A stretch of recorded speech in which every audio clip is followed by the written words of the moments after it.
Hello everyone, and welcome to episode 22 of Dying Light 2 and something about a Bloody Nights event. Oh, that's right, this was launching pretty soon, I guess. Volatiles will be out in number starting on July 13th, etc., etc. Okay, I mean, that's cool. We're not going to be doing that right now. Let's do B, and we're going to jump back in. I'm feeling like today will probably be semi-focused on main story content, because we did a whole episode of like side content. It sort of depends on what's in the journal, what's closest, and what we can do at this time of day.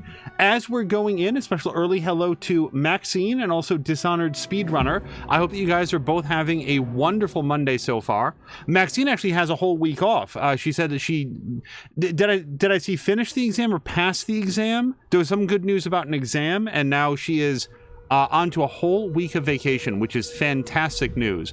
We have 4 hours until nightfall. Get a new assignment from Driscoll, or we'd go see Dr. Veronica Ryan. I think we're going to go do that second thing, even though it's like a kilometer away. If we see anything of interest between here and there, you know, why not pick up the quest is all I'm saying. Like, we are right here. And everything, oh boy, that means he's not going to do the main content. It depends on where it is. Let's see if we can... How do we get off this roof? I mean, I can think of many ways off the roof. How do we get to where we want to be? Probably our old friend... Paraglider. It's just sort of figuring out... Okay, I think I've come around to the exact wrong side of the building. Maxine is confirming that she passed the exam this morning. That is awesome. Like, it's awesome because it's such a, like, weight off your mind. All of the effort put into the prep work and the, like, the stress of wanting to execute well. And now you're like, I've done it. Like, now I can go on with whatever I'd like stress-free, knowing that that part of it is all set. Okay, we're gonna go to have a chat with Driscoll, rather. I could use more deliveries, Professor. You want them? I've got them, hotshot. Here's a few. Are not easy to get to either, but I think you're ready. Born ready. That's what I like to hear. If missions like this didn't have dialogue to them, if there was only a, like, I don't know, like a vendor board that you walked up to and just like read a quick, like, go deliver this to here, and like that's all it was, I don't know that I would do it. The fact that there is like dialogue and like a quasi story to it. Oh, we could also report our paraglider challenge. I didn't realize we hadn't done that. I need to remember how to jump off of zombies, because we found out last episode or so that we can get... Okay, that wasn't a... What's it called? This grappling hook challenge. I click and what's this? One more time. And hello, did I say hello to Jab? I like saw that Jab was here, and then I don't think said hello to him. Hello to Jab. Jab, I hope that you're having a good game. Probably Shadowrunner 2. Shadow Warrior 2, rather. Maxine was so nervous about the exam, and now it's done and passed, and now I can play Derail Valley all day long. I have really been enjoying Caroluna's streams of that. I know that he has some other streams that he is... Well, now I don't want to go up. Some other games that he's been trying out on sort of a trial basis, but I've enjoyed his Derail Valley streams a lot. Wow! You beat my time! You can really fly. I'll make sure everyone knows there's a new cat in the sky. And please, do that again. It's a pleasure to see you fly.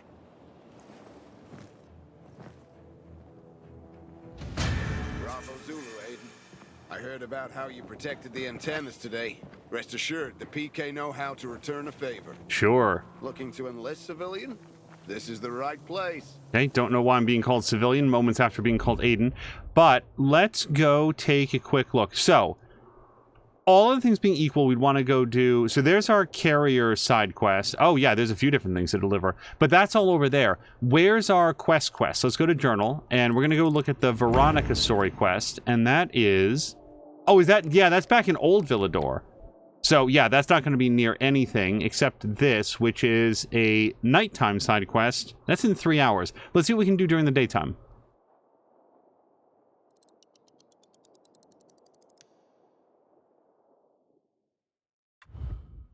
Maxine is hoping that Mia will try Derail Valley in VR on a Saturday. It would be very interesting to see. That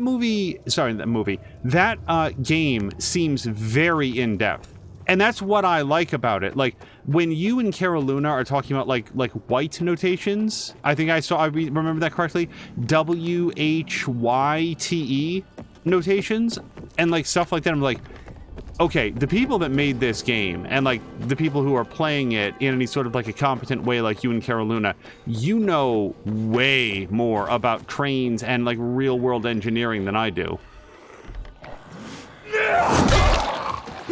Not to say that I couldn't learn, but I would definitely need to learn, I think, in order to even begin to attempt that game.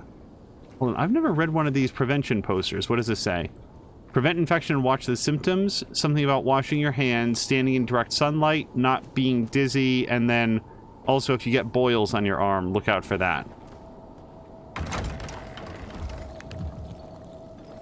Out of water, okay.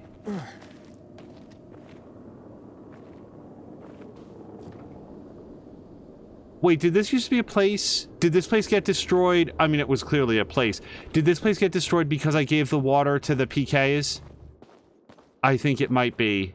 Oh, I think I ruined this place. This is a very effective way of teaching me the consequences of my actions.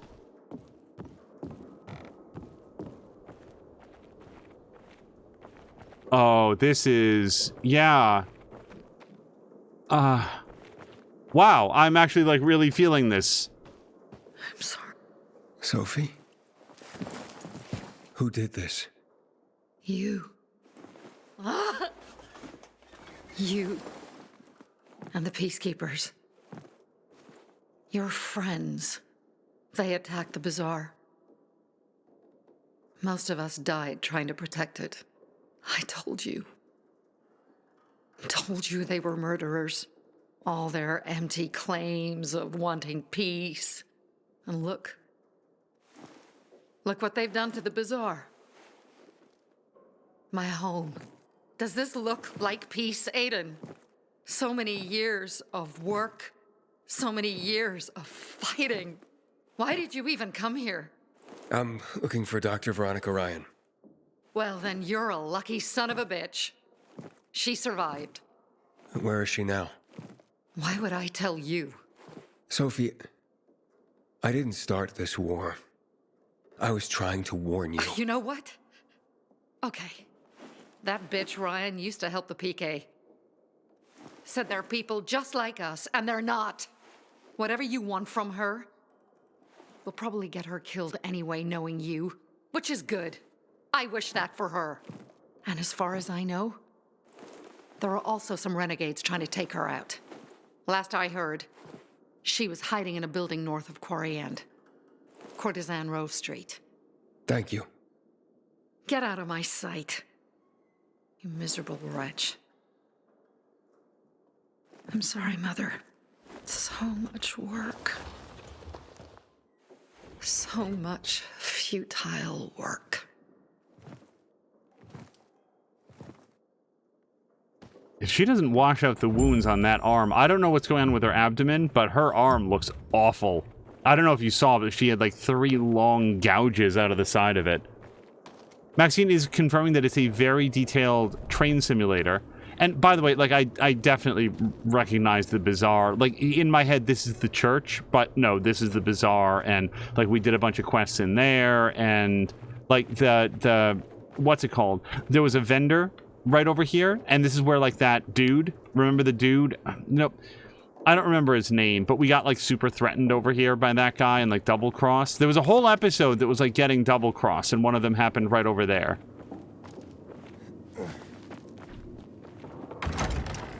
That was a very effective way, like, taking us back to a place that, like, was familiar, but completely hollowed out like that, no water. That was a very effective way to Wait, this no longer is marked as a nighttime quest. Yeah, let's go do this then. Either that or it'll be a nighttime quest by the time we get there.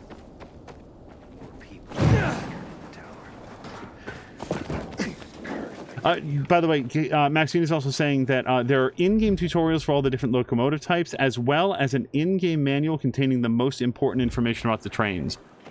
I imagine you could learn a lot, like a bunch of real-world stuff by playing a game that is that detailed. I can't wait. It smells delicious.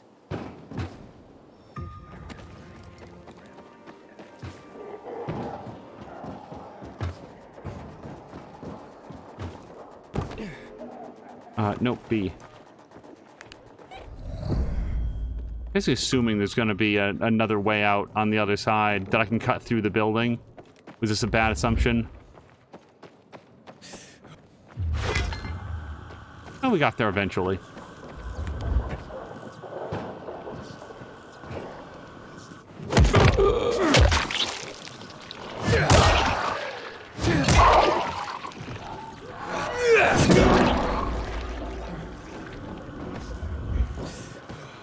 Oh, I either jumped too late or was not actually able to jump that high. I think it was the first one. I think I just like jumped too late and wound up underneath it. So Aiden didn't want to grab it. Okay, so we're about 35 meters that way. Close to the gym, Kyra. Any idea where to find Bartis's body? Bartes is bound to have fallen near a circle of slain enemies. Anyway, listen for yourself. Don't you find it strange that a group of Bizarrians wants to hand us over an injured PK in a place like this? Take it easy, Auntie. Chris, behind you! How many times do I have to tell you? Don't call me Auntie!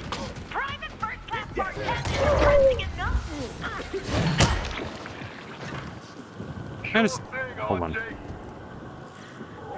Chris, watch out! There's too many of them! Let go up, Chris! Up! Say hello to Jack and Joe! Bartes! Bartes! No! I'm not even kidding. That was a full-on jump scare. I actually physically jumped. She took down 7 troops, but it wasn't... She's dead, Chris. More Dukes coming our way. We gotta withdraw. I'm staying put, Fishbowski. Chris, Bartes didn't save your ass so that you could get yourself killed. Let's go. Come on.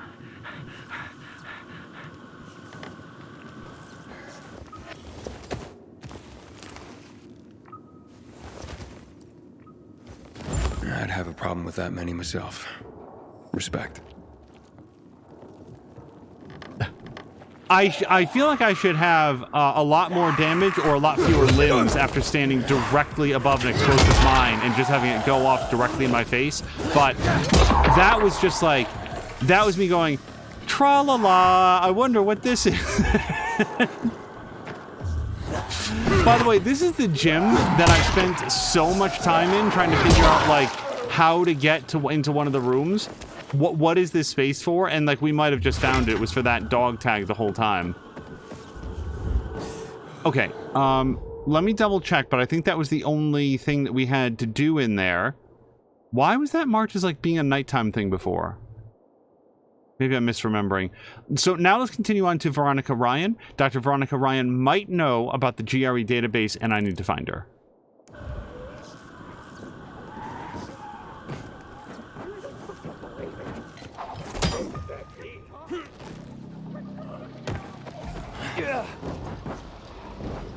I need to try to remember how to jump off a zombie. That's not it. Well, that's not anything. Okay, let me try it one more time. No, okay, so there's like a button here that I'm not remembering. Let's go to skills, and it's gonna be parkour, I'm sure. Tic-tacs is fine. Enemy jump. Press right bumper while darting and dashing at an enemy. Oh, whoops.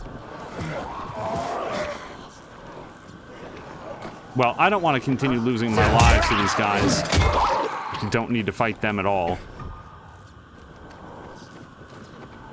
So while we're going here, I had a chance over the vacation to sit down for a while. So we finally got a chance to sit down and watch the rest of Hawkeye, the Disney Plus series with Haley Steinfeld and Jeremy Renner and others. Others are in it. I don't want to like say a ton about who else might all be in it, but I enjoyed it a great deal up until the final episode, which I think made some very questionable decisions right near the end. And I thought that everything leading up to that was really well done. I particularly liked the actor who was playing the father. I thought that like his performance was somehow so off the wall, but so like it felt right, even though it was so like odd. And I thought that he did an extremely good job. I regret that I'm not more familiar with the actor.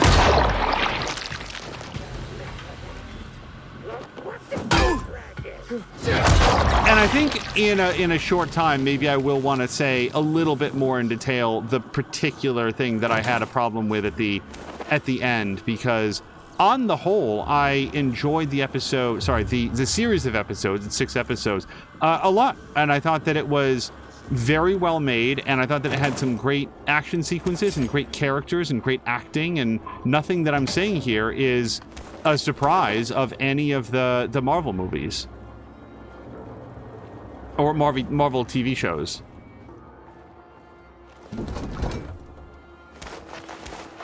It remains a little bit difficult for me to envision how it is that now Kate Bishop here, the new character, can be integrated into the like Marvel movies in a way that won't just yield a lot of confusion. Like, who's this? Where did she come from? What's her story? But fortunately, that's not my problem. And it could be like, it wouldn't be the first time that events exclusive to a Disney Plus series then made a prominent appearance in one of the movies. And in the one that I saw, which I don't want to, again, give too much in the way of spoilers, they were not generally interested in like following up with the audience on whether or not they had seen the relevant television series. The movie simply assumed you were up to date, and if you weren't, I can imagine watching and being like, I am extremely confused. I want to clarify what it is that I'm talking about here, so I'm going to pause for 1 second to say something about one of the Marvel Disney Plus series, basically one of the really, really early ones. And when I'm done talking about this, I'm going to unpause it if you all want to mute and not see this. Specifically, it's you must have seen WandaVision before watching Doctor Strange and the Multiverse of Madness. And if you have not seen WandaVision, it just seems to me like you would be watching this Doctor Strange movie and being like, what the hell is she talking about? What is going on here? Who are these children? Because like without that foundational knowledge, I'm just like, I feel like I would have watched Doctor Strange and been like, what the hell is going on? If you've seen WandaVision, it makes perfect sense. It all actually ties together extremely well. It's a great sort of like transmedia extension of the MCU, and they save themselves a lot of narrative time by being able to offload some of that heavy lifting onto a different platform, and that's great. Unless you're not a Disney Plus subscriber, in which case you're just like, what the hell is anybody talking about? So that was specifically what I was thinking of there. Jab is saying that he watched the first episode, did not dislike it, but was not interested in watching the rest of them. And hello to Jab. Now, oh, hold on. Item. We have 2 collectibles. The tape, I believe that we already heard, but let's read this one. If I can identify which of the items it is. It looks like, nope, that's the dog tag. Well, see, now I don't remember which of these it was going to be. And I think I probably glossed over it. It must have been one of these.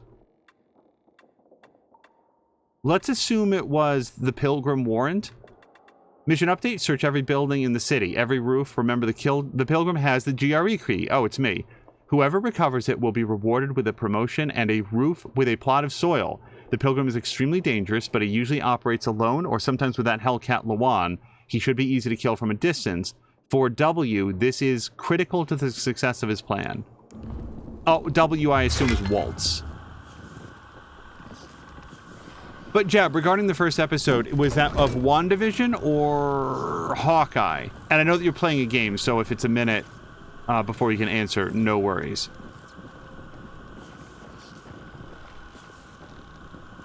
And then, so after watching, finishing up, what's it called? Like I said, you have some extra time during vacation. Oh, hold on. Aiden. First, the Renegades, and now you. Hey, relax. I'm not gonna hurt you. I'm a friend. Where's Veronica? Why do you want to know? 'Cause I need her help, and it seems she may need mine as well. Is she okay? She managed to escape. I need to find her. Do you know where she is now? No, but we can try to contact her. Veronica? Veronica? Are you safe? Veronica? Shit. Something's not right. Yes, I'm safe. Are you? Oh, I am now. There is someone who needs to speak to you. Dr. Ryan, I'm Aiden. I know that you're being hunted by the Renegades. Hurry, Aiden. More Renegades may be here any minute.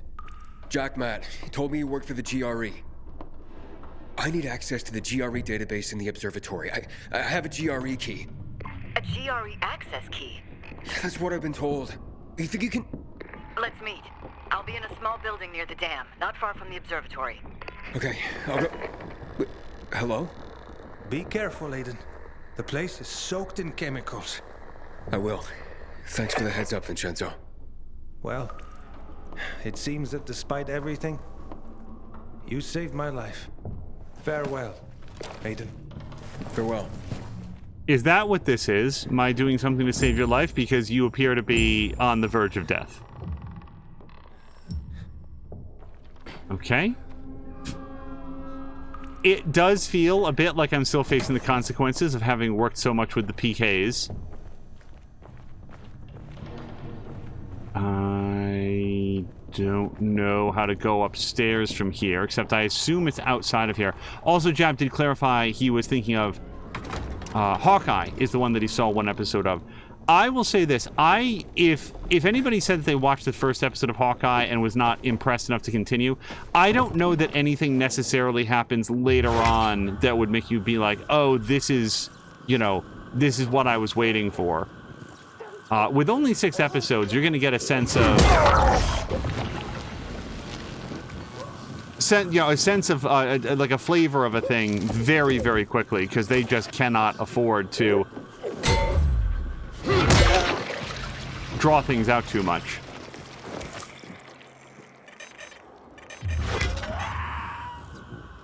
Did I? Oh, it's because the sun is going down. See, I don't know what that alarm is.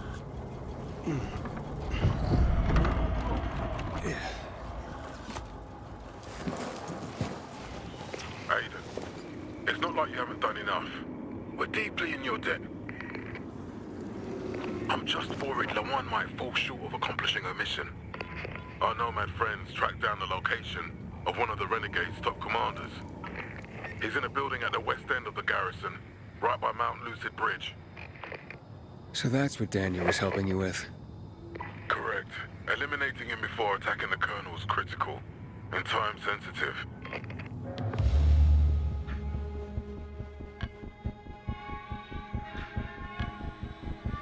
If it wasn't for the help Lawan part, shit. Lawan's part of your plan to attack the Colonel? Yes. I'm going to give the Butcher what he deserves. And this city, it deserves peace, Aiden. I'm sure you agree. The question is whether you'd be willing to help get there. I'll see if I can help, but I really have to get things started with Dr. Ryan. Understood. Good luck, Aiden.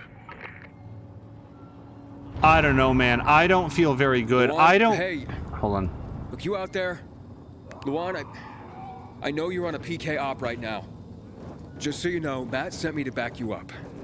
We'll be there soon. Better hurry. Party's almost over. There you are. I'll be right there. I'm good. I got no worries.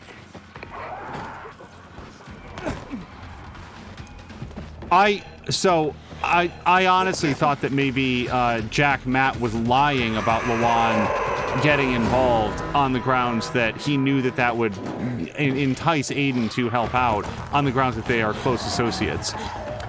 And what I was about to say is, I'm not sure that I feel really good about choosing here to go after the Colonel, because my headcanon of it is that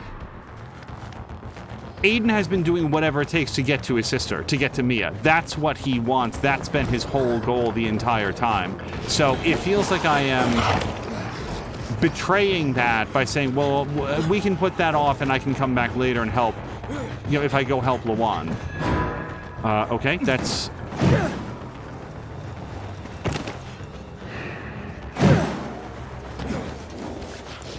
I really feel like Aiden in my headcanon should have said, that's cool, good luck with your attack, I'm gonna go talk to the Colonel now. Not to the Colonel, to the doctor, to Veronica. Rather than run across the entire city here. Let's just take a bath in these lights. Hopefully this will help the hunt to end. And also, I could definitely use some bandages. Which I should have. Do I seriously not? No. No, I'm on the wrong tab. Let's go here. I rarely just eat raw shrooms anymore. And yes, there we go. We're gonna have these garbage bandages.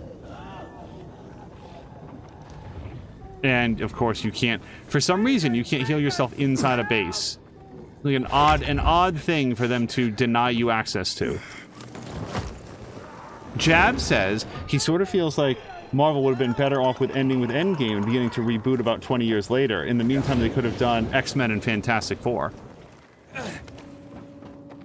It is still conceivable to me that will wind up being the retroactive plan. But I will say that I've been enjoying their... That was a bolter, I think.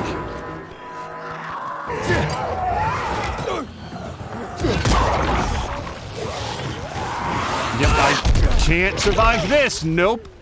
I just got jumped by 2 volatiles, I think. Either that or one of them really went into, like, a rage mode. Let's just respawn. But what I was starting to say, and we'll get more dialogue here at any second, we also had a chance to watch all of Moon Knight. Again, it's actually nice when it's like 6 episodes, so you can just watch a couple episodes a day, and you're done in 3 days. Moon Knight was different in almost every respect than I would have expected it to be. As I said, and I think I mentioned this in a different playthrough earlier, Bite the bullet, John. like one of the other series that we're doing, Moon Knight is the first thing that we've seen, that I've seen, in the sort of Marvel Disney Plus-averse, where it is in no way, and I mean in no way, predicated on any previous knowledge of the Marvel Cinematic Universe. If nobody told you that this was a Marvel product, and it does itself a couple times, like during the opening credits and stuff, but if you just skip past that, I don't know what would ever have led you to believe that it was in the Marvelverse.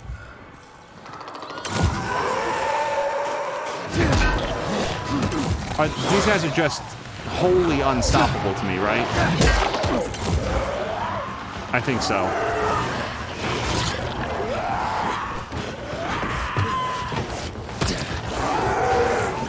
Probably just need to turn around. I'd rather continue on forward and go to this, whatever it's called, UV stand here.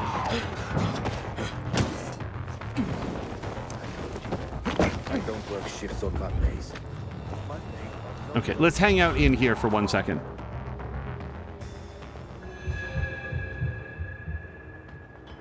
Jab is saying, Moon Knight on its own is a strange thing. Based on what I've seen, so I should also note here, I am not familiar with Moon Knight. Yeah, it's gonna be a problem. He's gonna be hanging out and trying to get me as soon as I leave here.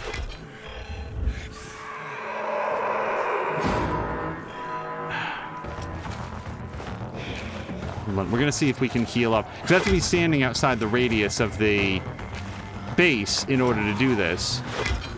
Okay, come back in here.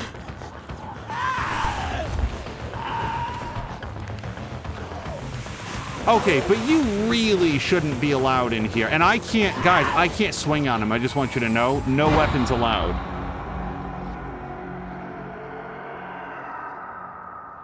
Oh, hello to Patikin and everybody raiding over. Patikin, thank you so much for the raid. How was Plague Tale Requiem today? I did my best to hang out in a non-spoilery way. Let's have a quick chat with these folks. Why don't you work on Mondays? What? Did he just ask me? I know. Please, don't get him started, okay? Sorry I asked. Fine. Just go away and leave us alone, please. Okay, that clearly was not the get the mission. You gonna ask about Mondays again? What's the problem with working on Mondays? Because I have bad memories. Here we go. What memories? Before I joined the Peacekeepers, I was a pilot in Colonel Williams' army. That day, it was such a beautiful morning, you know? First signs of spring in the air. And I remember a nightingale. It was singing somewhere near the airfield. Such a beautiful song.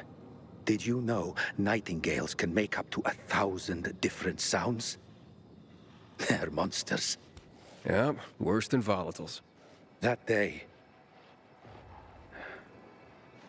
it was Black Monday. I warned you. Of course. You know about Black Monday. The day THV GenMod was dropped on the city. Thousands of people killed. And the virus? Instead of eliminating it, we made it worse. I didn't know Peacekeepers allowed renegades in their ranks. No. You don't understand. It was before the renegades. Williams led the military back then. It was after Black Monday that half the army mutinied against him for what he did. What I did. Jack Matt led the mutiny. They called themselves the Peacekeepers. So, I joined them. I was too weak to face responsibility. You dropped the chemicals on Villador? You make it sound like it was just me, personally. But there were more of us. Did I have a bad feeling about it? Yes. Because it was a top-secret order. The strangest thing was that my plane was fueled for a very short flight, like only to the city center and back. But, you know. If we asked questions every time we were told to fly a mission, we'd be more likely to find ourselves holding a mob handle than a flight stick. The memory of it all. I can't get over it. I feel like the lowest piece of shit on Earth.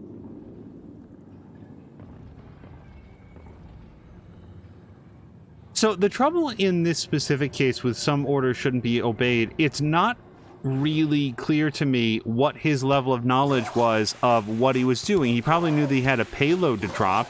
He probably knew that it was chemicals, but I'm not trying to like be excessively like give him the infinite benefit of the doubt. Also, there's a volatile that's just to my right that's a little, you know, infringing on my attention here.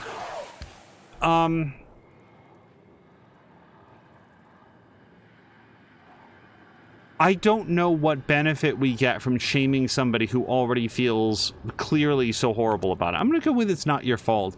There are orders that should not be obeyed. I don't know that I have enough information to know that he was like, oh yeah, drop... Because remember, what didn't we learn that the toxic chemicals were supposed to be poisonous to the volatiles and not affect humans at all? Don't I remember that? You're not responsible. The ones who are in charge are. I could have asked about the fuel. You'd have to follow orders anyway. Maybe you're right. I'd have been punished for insubordination, but the other pilots would have followed the orders without question. One thing's for sure. The sound of that damn nightingale wouldn't freak me out so much. All right, Phil. I'll take the Monday shift. You will? Wow. Thanks.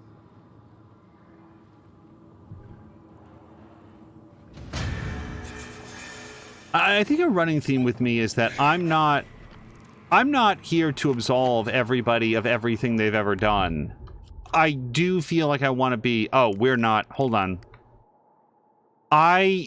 We should have been fast traveling there the whole time. I was just running towards the marker. Okay. So, in that case, we will fast travel to...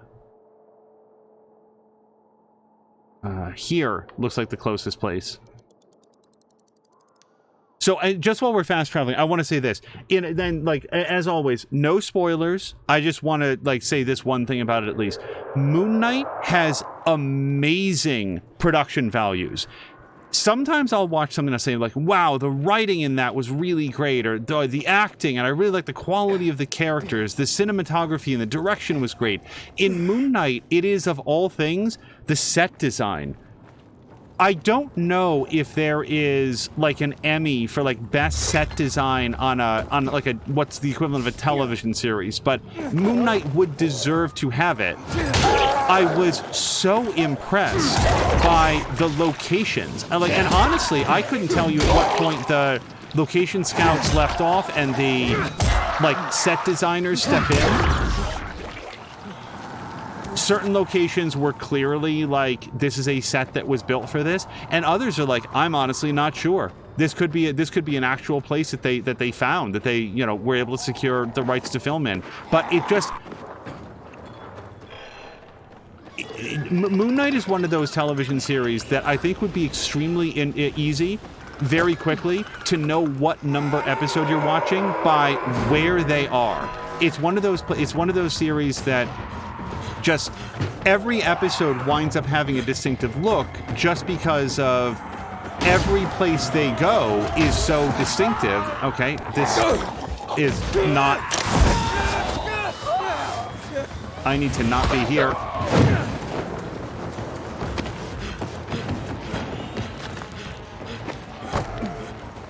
That's not climbable like this. Can I go up at all? I absolutely cannot. And this is going to be a problem. Okay, we'll try it a different way.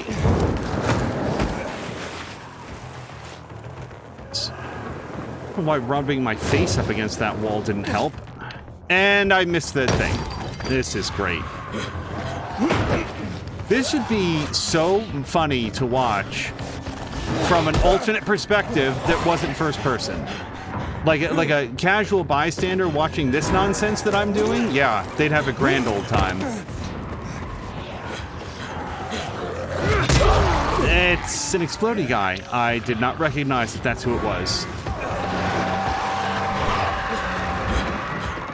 Okay, let me just relax. Not heal, since, again, it's super weird that you can't do that while standing in a safe place. Whoever they got to do the costume work and sort of the character work and the set design for Moon Knight deserves a tremendous amount of recognition and credit for what they brought to the series. It's not that the other things were lacking. It's simply that it really... these elements of it stood out. So I'm sorry, was I not supposed to tap when it did that? Do I just hold? I'm just gonna hold. Nope, that still didn't work. Can't use here. No, of course not. And so this is dead forever. Yep. We used all the water. A? Yeah, here we can heal. Oh, by the way, Jav had said earlier that he read the first series of Moon Knight, and when it was done, he had no idea what had happened or why. You would not be, I don't think, as confused on those points in the Moon Knight television series. We were talking recently here on this stream, and I think it was even a previous episode of Dying Light 2. God damn it. A previous stream of Dying Light 2 about the television series Legion on FX. Moon Knight has actually a surprising amount of similarity with Legion in that it has sort of like there's like a layer of abstraction that's going on, and on a couple of occasions I felt kind of frustrated by that layer of abstraction, while also realizing that it was intentional. Like, this series is not necessarily going to unfold the way that I might prefer it, but that's not incompetence. The series is made for something different. The End of Times, issue number 2. Can I look at this?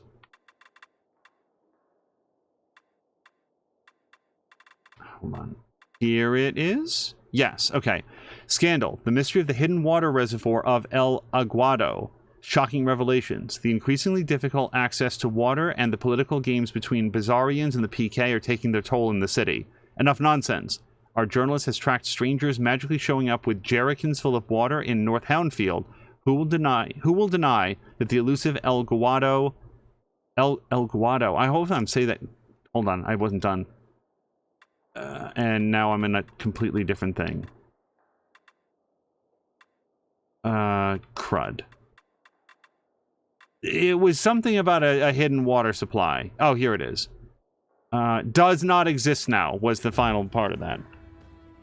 You have one new message. Message 1. Received April 30th, 2023 at 12:33 p.m. Well, thunderstruck, ain't ya?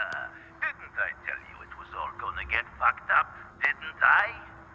And you just laughed at the idea. Crank, freak, fearmonger, everything is under control. But who's laughing now, dumbass? Feeling stupid now? I said it was gonna get fucked up. And it did. Now, buy a case of vodka and get your fat ass over here. If we're going to say goodbye to the world, let's have ourselves a fucking party. Message 1. Received April 30th, 2023 at It's just a repeat. 33. There's only one message, right? Well, yeah, okay. Thunderstruck, ain't ya? Didn't I tell you it was all gonna get fucked up? Didn't I? And you just... But yeah, I remember when, what was it, Rings of Power came out, and it was like, you know, here's a television series that cost Amazon like $1 billion, and people were talking about like the production quality, like how great it looked, and how you could really see the money that went into it sort of like just oozing out of the screen. I don't know how much Moon Knight cost, but they made it look like $1 million per episode. I was really very impressed by the production design in it. I thought that Oscar Isaac did a really great job. If at any point I call him Oscar Isaacson, that's an unfortunate quirk that comes from nowhere. The man's name is Oscar Isaac. He was also an executive producer on the series, which I wonder if that was a function of getting him to sign on, or if he had some hand in the like background production of it. But it seemed like something that he supported a lot, because I read a little bit about the series afterwards and did not previously realize that apparently Oscar Isaac is not currently signed on to play Moon Knight again in any future production. Now, I suspect that he would have first right of refusal because overall, again, in looking into it, Moon Knight was a huge success for Disney+. It did very well for them, and the overall critical reception was very high, specifically praising Oscar Isaacs and F. Murray Abraham. Am I close on that name?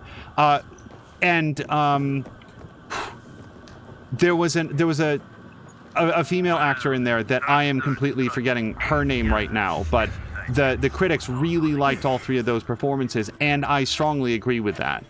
So if Oscar Isaacs were interested to do it, I think that they would, find a way to do more Moon Knight. And Kevin Feige has apparently said, yes, he wants to have more Moon Knight integrated into the MCU. I continue to feel like, I'm just saying that if that dude showed up in the MCU and you haven't seen the series, I don't know what would possibly clue you into who the hell this is. what he's doing here. Why is this person on screen? Hello to Luca! Good to see you back in business. Are you sure you're all right? I told you to hurry. Well, maybe if you'd given me the heads up instead of ghosting me, we... Oh, stop whining. We've done enough talking for a week. Can we just focus on the job at hand? You see? There weren't that many of them. Looks like they were evacuating the camp. Evacuating? Yeah. I don't know why. That's exactly what one of those scums told me before he died. Somebody's still here.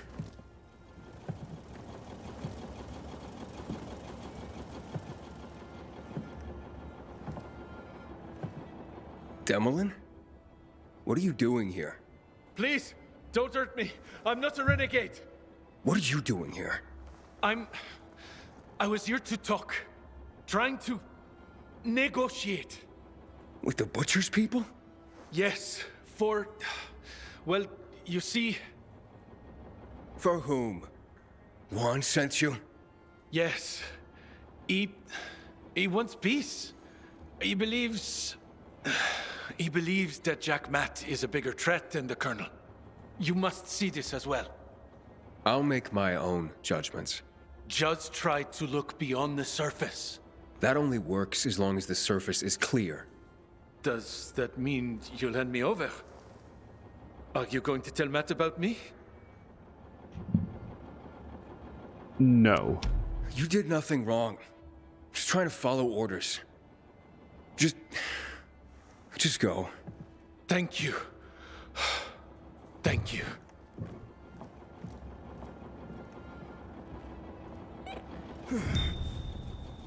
Luan, the camp is empty. Time for the next bastard. Wait, how many people did Jack tell you to liquidate? Jack didn't tell me to do anything. I did what I had to do. The target was spotted near the church south of St. Paul Island. It's one of the Butcher's key officers. You're always so keen to help me. Why not hit him together? What, you think I'm not up for it? Shut up. You can join me, or I'll do it myself. Over and out. Hey, Lawan, you know you can reuse these arrows, right?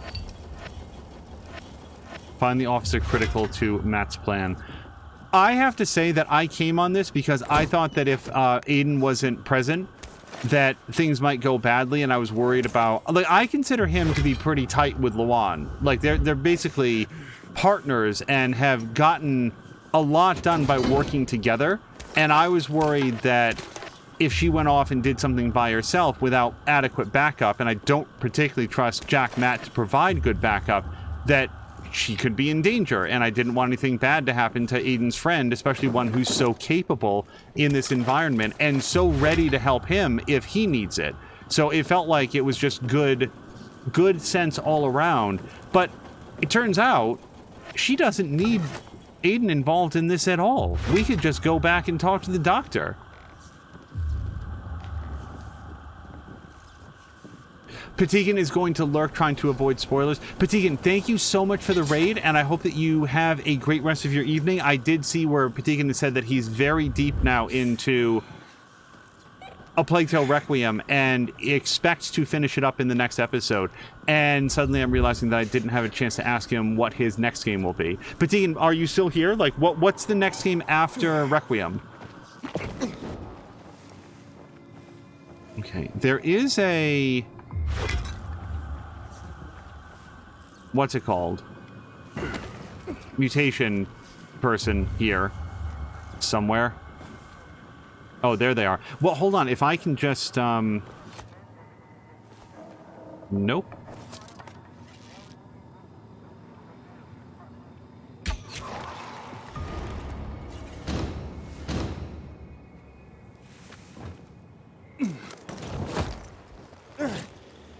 Yeah, caught. Let's call it that.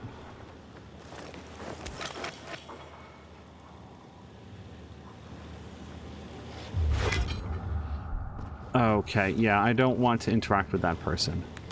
Flip our lights off. The regular infected genuinely don't seem to care about flashlights. The volatiles genuinely do. Okay, can I jump up here, though? Yes, I know that there's a zombie after me, but I can go under here, and he can't. Very stiff knees post-rigor mortis. Okay, hold on. Works as well.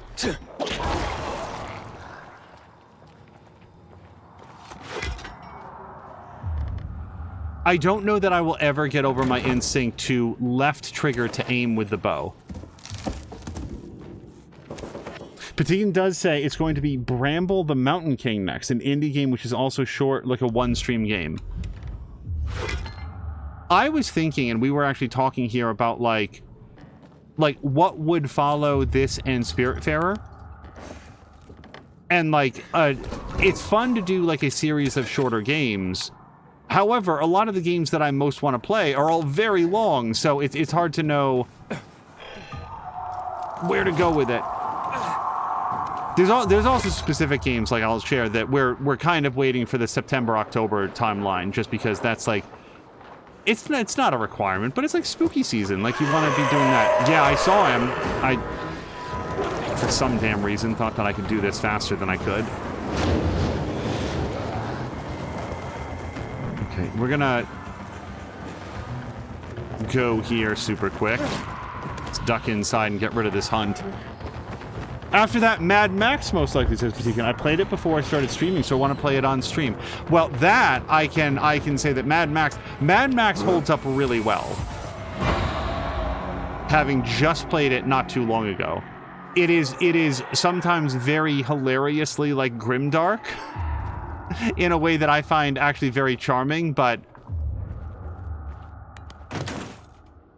as a game, it holds up very well. And I kept thinking to myself that before that playthrough was going to be over, that I would actually watch Fury Road, and then just didn't. And I'm pretty sure that we have access to it. And it's not like a refusal to watch Fury Road. Like I said in a other recent stream, we have like Werewolves by Night on VOD and could watch it and just haven't yet. And I actually really want to see that. I heard good things.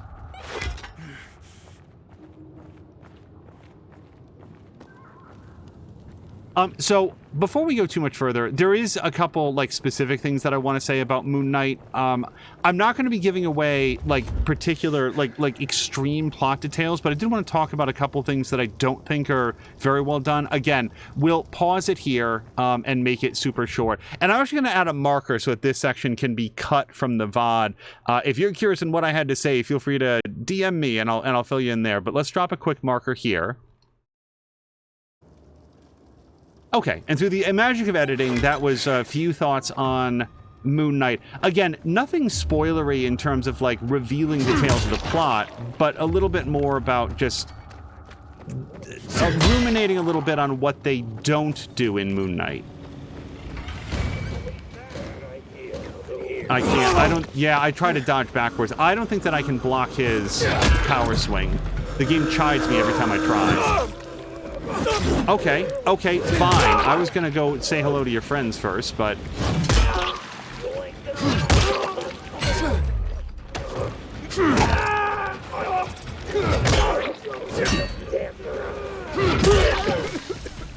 Okay, well, at least they had the good sense to smoke up away from the thing that I wanted. Jab is saying that the 3rd season of The Witcher is supposedly tanking. I don't know how it could possibly succeed. It feels like when I look online about the Witcher television series, it honestly feels to me like there has been a sustained hate campaign against this ever since the announcement that Henry Cavill was leaving. And again, it feels very strange to me as not a fan of the series at any point to be, you know, to feel like I'm mounting some sort of a defense about it. But yeah, I don't know. The amazing tarot card readers among us have like managed to decode the secret truth of The Witcher and like know all about all of these internal development problems that exactly one person outside the active development has ever even indicated.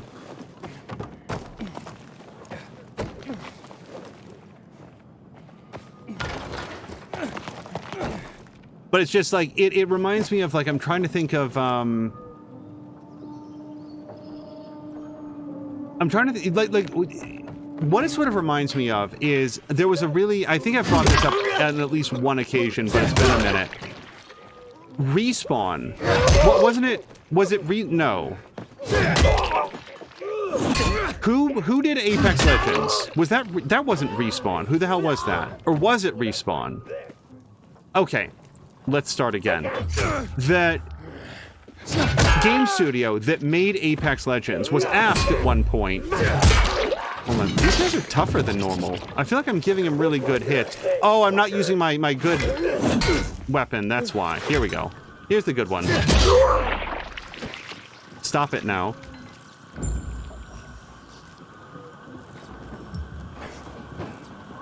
Now, hold on. Before I do this, this place is not uncovered yet, right? Yes, okay. Whichever studio made Apex Legends, and for some reason in my head it's Respawn Entertainment, and this may not be accurate, but they were asked, why did they keep it a secret until... I fell off the thing. Why did they keep it a secret until it was ready to release? Like, they didn't whisper a word that they were working on a free-to-play, team-based shooter until it was like, this is available right now. Like, that was a surprise release, if you all don't remember that. So they were asked about, like, what was the motivation behind that? And the answer was... Okay, where am I trying to go, though? When I ride this up... Hold on. When I ride that up... Oh, I'm supposed to swing. Okay. I didn't see the swing thing yet. Their answer was incredibly clear and specific. They said, well, we were making a free-to-play team-based shooter to be published by, I believe, Electronic Arts, and we knew... Hold on, now we're... Oh, I see where I'm going. We knew that there would immediately be people who were very upset about this and saying that we had sold out and that we were being made to do it. This is going to hurt.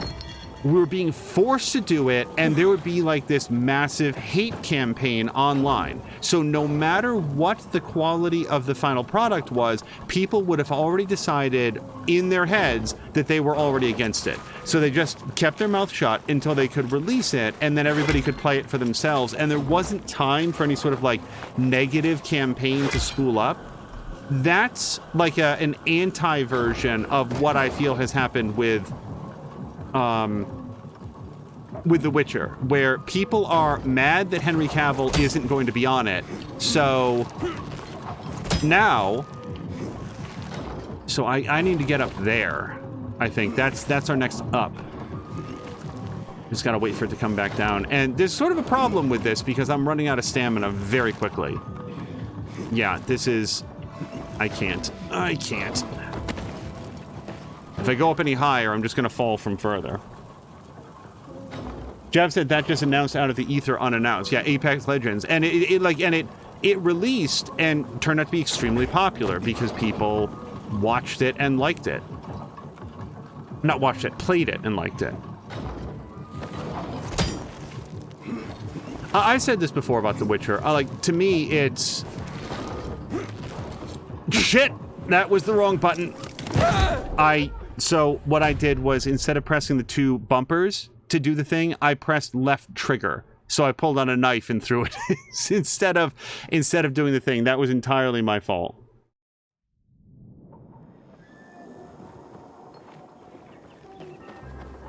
Yeah, I am, it must be said, very poorly qualified to talk about this because wait, this is not the thing I was just climbing. No, this is a completely different one. Well, now we're dedicated, man. I want to get this one.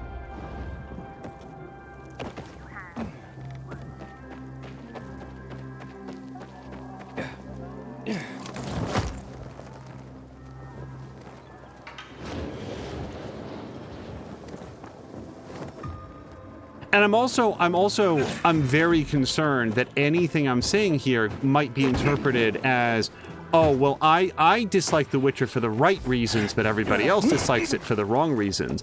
No, it's just I don't know that I can have a conversation with the people that are out there saying like, oh man, this is great, The Witcher 3 sucks, and it's Lauren Hissrich's fault. It's like, I have no, like... The problem that I have is that I contest the idea that the Witcher television series was ever particularly good. So it is very difficult for me to say what changes may or may not be occurring next season when Henry Cavill is not on it anymore. Especially when Henry Cavill himself seems incredibly disinterested in feeding into any of these, like, bizarroid theories that people are coming up with.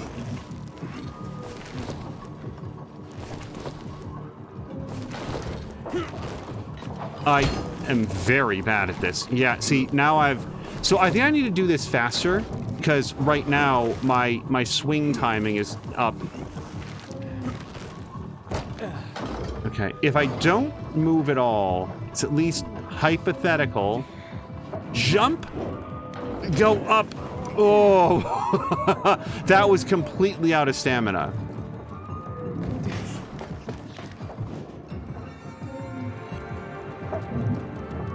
I think I said this the last time this topic came up. If people don't like The Witcher, that's fine. I'm with them. I also am not actually that big a fan of the series.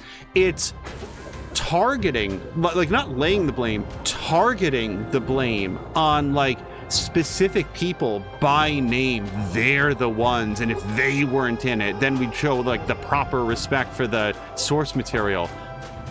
Here's the thing, some material doesn't deserve to be like translated verbatim from book to screen. It doesn't work in that format, and it needs to be changed in order for it to play properly and make sense and be properly paced.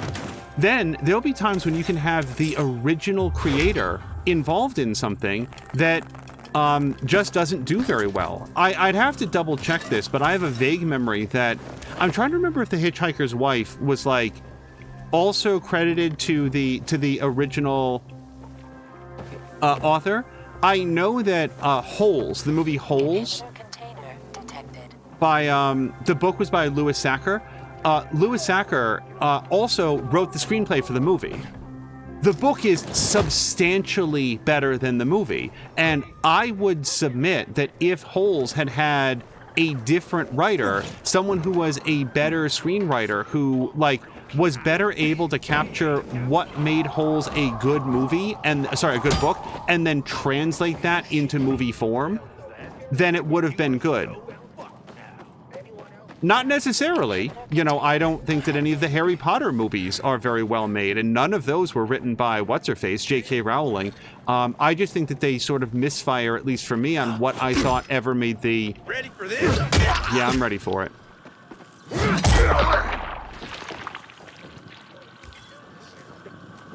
Anyway, this is a winding path to say, people are free to dislike The Witcher if they want to. I just, like... And any reports of The Witcher's demise at this point are not premature. They're a year and a half late because people have been talking about how the series was DOA for a while now. I cannot go up from here, apparently. I'm having a bad time. Okay. Die now!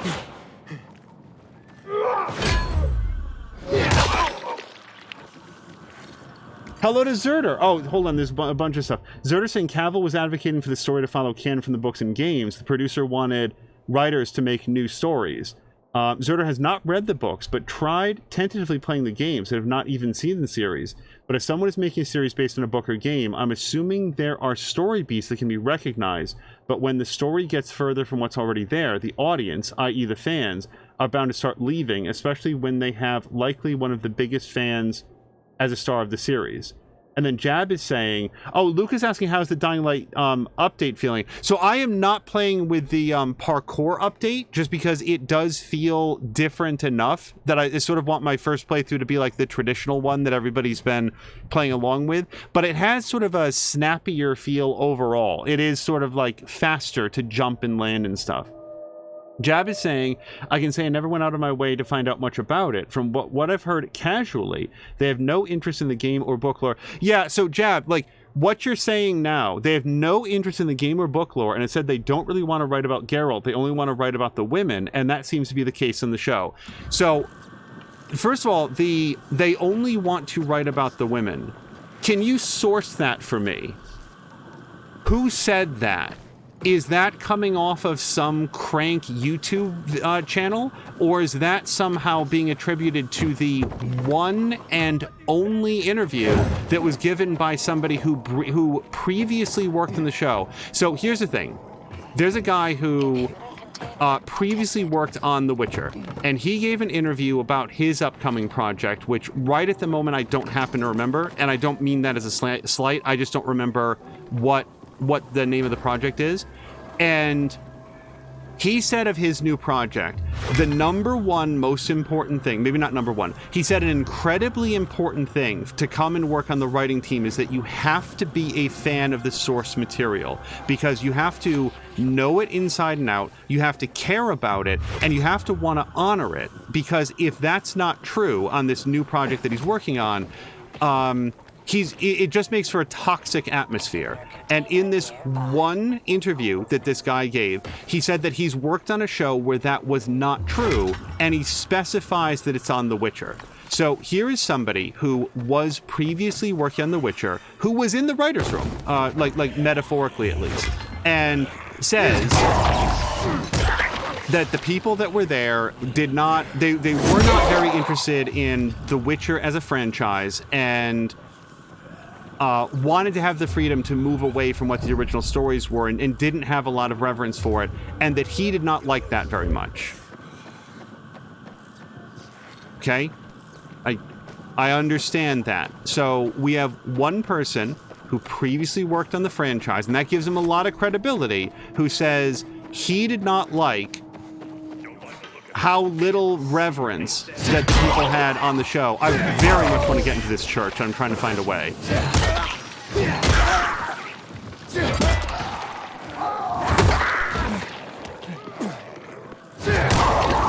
To me, the fact that people have taken this one interview from this one person and successfully extrapolated out that the entire production team working on The Witcher is virulently hateful towards any mention of the original content, that they don't like the character of Geralt, that all they want to do is write about the women on the series. I keep seeing all of these claims about how awful it is behind the scenes of The Witcher, and not one word of it is ever sourced to anything other than, well, there was that one person who worked on the production and they revealed the truth. Oh, and all of the coded messages, the secret codes that Henry Cavill has been slipping into his interviews.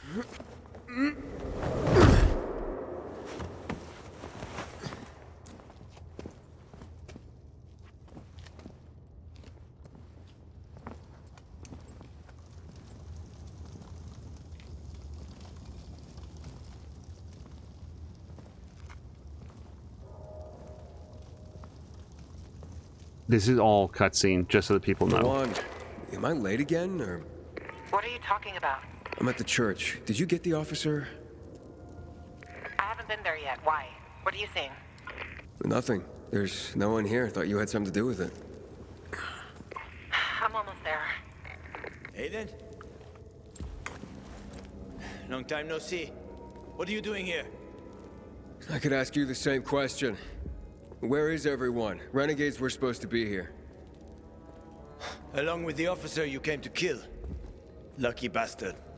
Apparently Williams ordered evacuations of some outposts. Apparently? Well, who sent you here then? Waltz? Waltz isn't privy to Williams' directives. You're asking too many questions, Aiden. There will be hell to pay if you keep it up. Fuck you, Hakon. I'm not here because of you.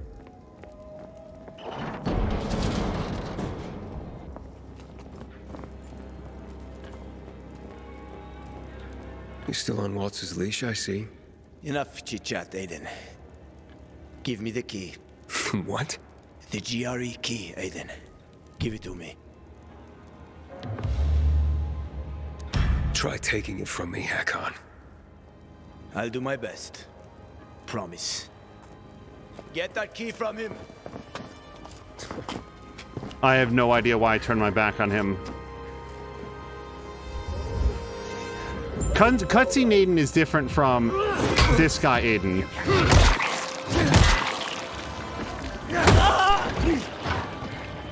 Okay, are they defeated sufficiently?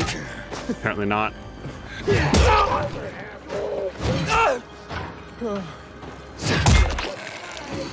Oh my god!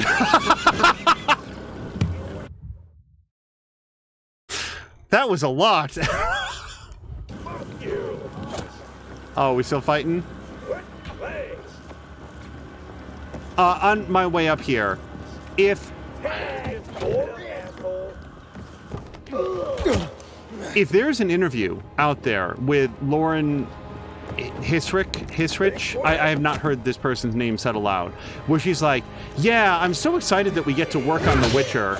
It sucks about The Witcher part of it, because really we just want to tell stories about women, but I think we can successfully sideline the character of Geralt of Rivia and just tell stories about these other nobodies living in various parts of the world. Then obviously that will be confirmation of that. Also, if Henry Cavill comes out and says, okay, I couldn't really talk about this at the time because I wanted to maintain a good working relationship, but it's time for the world to know I had an awful time on The Witcher, and I constantly had to fight so that they wouldn't just try to make me into a, Geralt into a slapstick character or something like that. If he comes out and says that that was his experience, yeah, that would mean a lot.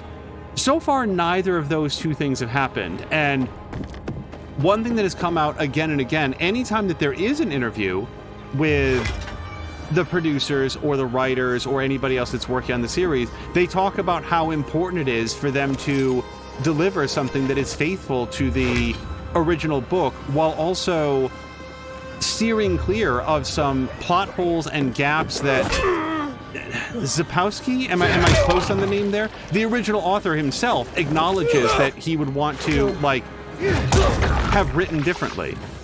The way they talk about it reminds me of how Matt Mercer talked about adapting the first season of Critical Role into the animated series, where things play out differently than they did both in the real world and then when it became a live play series, because now they know where it ends up. So they know from a storytelling standpoint, there's certain things that need to be clarified and emphasized and focused on more, because now they know where the story's going to go, and they want to make sure that with the limited number of episodes that they have, they're not ultimately just spinning their wheels. I accept that there is somebody here. I don't know where they are.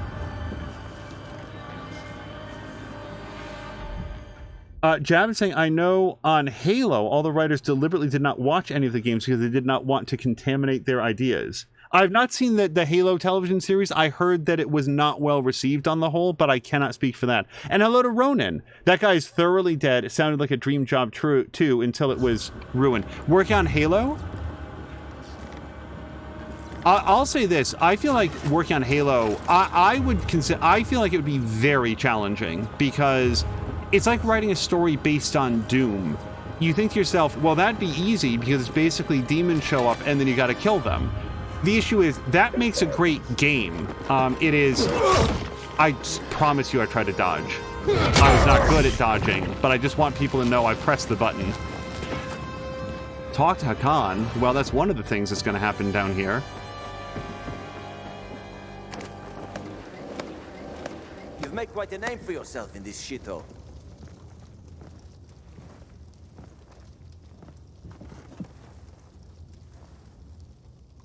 Eventually, I'll be able to talk to him. There we go. Is that what you wanted? Are you really ready to kill me for that key, Hakan? So many people have died already.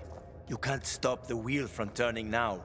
But you had a chance to kill me, to take it from me at the bazaar. What changed? What do you think, kid?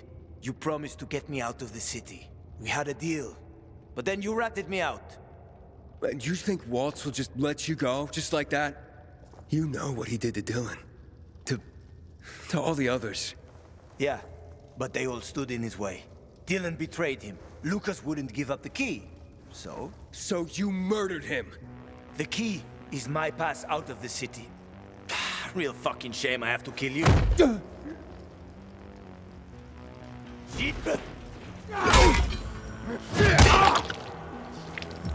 Oh, he's a tough guy. Okay. Wow, why has Hakan not been fighting before this? He's good at it. I mean, he's not super good. I'm still going to be better, but look at his health bar. Oh, shit, he's got backup, too.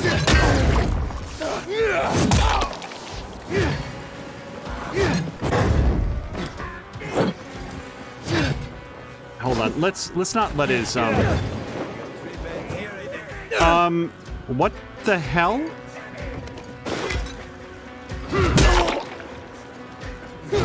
I do not know why I suddenly flew.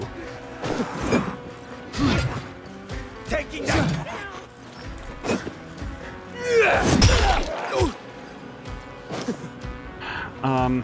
I kind of want to find the other guys.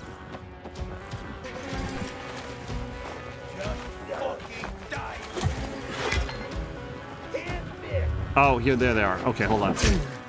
They may like come back. Like he may have a bunch of guys from like a temp agency or something that are just gonna keep coming in.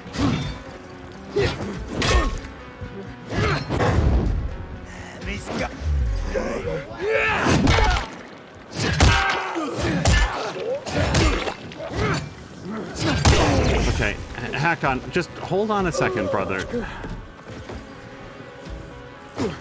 Okay, that has got to be the third time that I've done that. What's happening there is that I'm like trying to sidle out a little bit, and then I'm accidentally dodging off the side.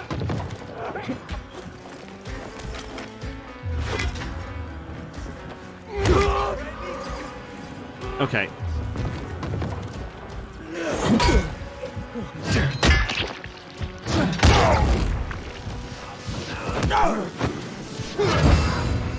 What's happening? Oh, I'm not feeling well. Don't blink!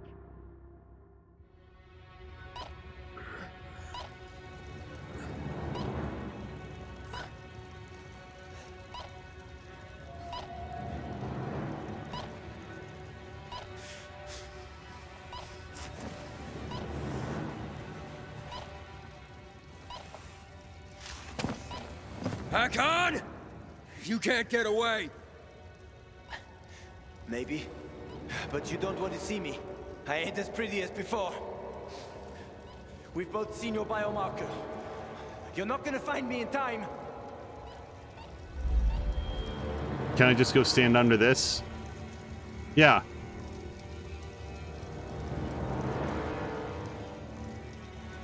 Okay. I mean, I really should use this. Hello to, Zodaddy, who's asking what mission is this. So the name of the mission is No Mercy. The specifics are, we were trying to connect with Lawan about a mission that she was going on. This is not going to be good. It's not what I meant to do. We were trying to meet up with Lawan, and we sort of like beat her to the church, and now Hakon is here, and he tried to take the key. I assume that he did not do that while we were unconscious. It would have been a good time, but he's a very honorable thief. And so now we're trying to search the church for him. That's what I wanted to do earlier.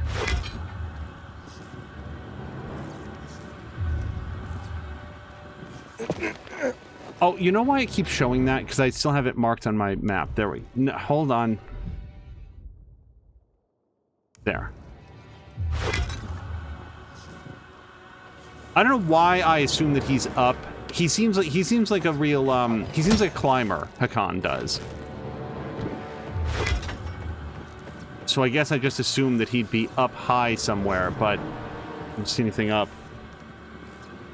And hello to Brian. Brian, I hope you're having a great Monday and a great July so far. It feels like it's been a few days. I hope that you're doing well. Oh, you know where he might be? Let's try to see if we can find the GRE container. It would not surprise me if he was in the vicinity of that.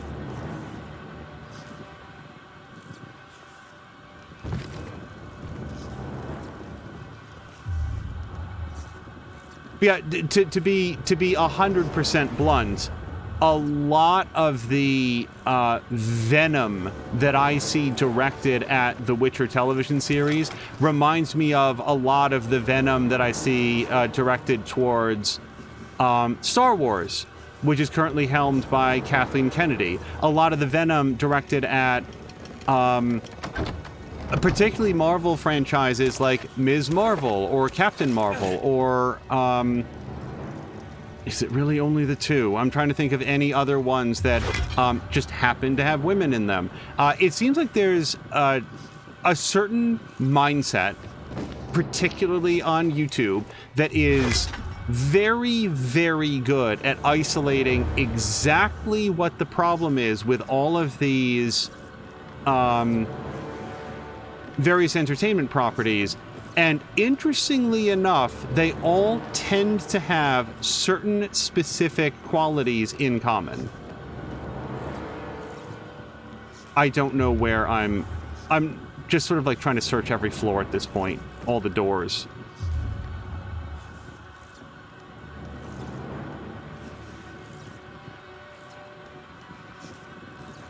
I see that rope there, but the rope, as far as I can tell, doesn't get me any place that I can't go just by my feet.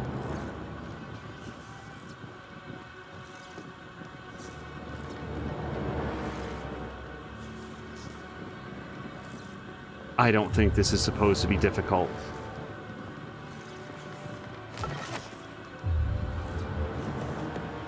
So if I've searched the upper floors, it's time to start searching the lower floors as well. I'm also trying to determine, is there any like medium floor that I'm accidentally going past when I jump down to like ground level or something.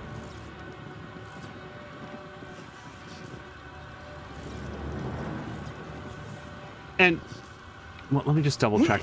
To me, the conversation becomes extremely tiresome when, like, you go to YouTube and you press F5 twice, and what you're going to see is just what seems like a flood of video essays about how the latest Disney / Marvel / Pixar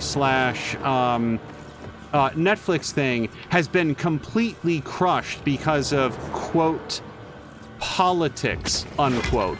And then you watch the video, and the video doesn't say anything at all. Nothing. Not a word about the content of what's actually there, but rather talks a lot about the secret motivations behind what's actually there. The truth to expose what's really going on in the production and how the motivations behind the projects, well, those are the things that are completely corrupt and bad. And if only we could get rid of those, you know, the bad influences, you know the ones, wink, those are the problems that we need to address. And I feel like I've seen that exact video 40 times in the last 6 months. I don't know. Search the church for Hakan. Hey, Hakan, can you stick your head out? Marco! Jab is saying, because I want to read this, I always go back to The Martian. Great book, great movie. Some things not in the book, some things are done differently in the movie, but the movie is done with great respect and in some ways surpasses the book, even if it leaves out about a third of the book. And then Jab says, I think with Kathleen Kennedy is pretty apparent. I don't think it's a feminist thing. I think it's her having to work under an older man for decades, and now she's doing wish fulfillment on the screen. So under that idea, what would the wish fulfillment be? Because I will agree that Rise of Skywalker felt like wish fulfillment for sure. It felt like the specific wish being granted was, I wish The Last Jedi didn't happen, and that we can establish as a function of canon that none of those events occurred, or the ones that didn't matter. And we're simply going to wave a magic wand and undo all of it, because a non-zero and very, very vocal set of viewers didn't like it. So we're going to course correct by doing a 180 degree reversal of that. Now, was that motivated by politics? And if so, can somebody introduce me to the political... What is the political explanation for Rise of Skywalker? What are the politics of, we decided that the last movie doesn't count, and we're going to undo all of it and give people something that they feel extremely comfortable with, because whether it makes sense or not, it's just all the old stuff. We took out all the new stuff, and it's all the old stuff. And by the way, in all the ways that it doesn't actually fit with any of the old stuff, don't worry about it, because we'll just wipe that away later on as well. So, like, if that's Kathleen Kennedy is bad, but also The Last Jedi was Kathleen Kennedy being bad, it's just interesting to me that doing the exact opposite thing is both times the same person being bad. Now, if somebody wanted to argue that the new Star Wars trilogy was lacking a coherent vision, and it wasn't very well planned out, and the idea of giving these projects to, like, you know, bringing in J.J. Abrams and having him do The Force Awakens, and then turning the entire development of the second movie over to Rian Johnson and saying, do whatever you want and don't worry, like we'll work it out later. Like, there's an argument to be made there. You guys, I swear to God, is this it? Is this the door I've been trying to find? It doesn't appear to be. This looks like a storage closet. There's nothing in here at all. Like, there's an argument to be made there. However, I feel like that argument, honestly, is the cowardice required to say, oh my God, people didn't like the Rian Johnson movie, people didn't like The Last Jedi, all they want is something that's warm and familiar and extremely comfortable. They don't want to be challenged at all, so let's just undo it all and do something different. Yeah, like, I didn't think very much of that either, but I don't really put that at the feet of Kathleen Kennedy so much as I do the writers of The Rise of Skywalker. I mean, yeah, there should have been, in my opinion, greater oversight from above saying, what? You want to do what? No, you're fired. You're fired, and we're not doing that, and that's a terrible idea that you just brought me. But again, I wasn't there, and I don't know what other, like, business decisions there might be. I feel the same way personally about, I would have wanted to see the original version of Solo from before they brought in Ron Howard to, like, rewrite it and redirect it and, like, reshoot a bunch of scenes. I don't know what that movie was gonna be, but I suspect I would have at least been more interested by it than I was by the actual movie Solo. I'm so sorry, you guys. I promise that I am looking around here and trying to find... Yeah, it's just the same stuff. I'm 5 seconds from, like, Googling this. I really don't know. I feel like I've been up and down this church 5 times. But before... Does anybody see something that, like, is extremely clear? Zerder saying the problem, Wink, is capitalism. Hey, Angel, there could be a level higher than you've currently been. Let's go look. Hold on. I will absolutely go look. Because this is a very vertical space. Ugh, shit. Hold on. I can easily make that. I biffed it there.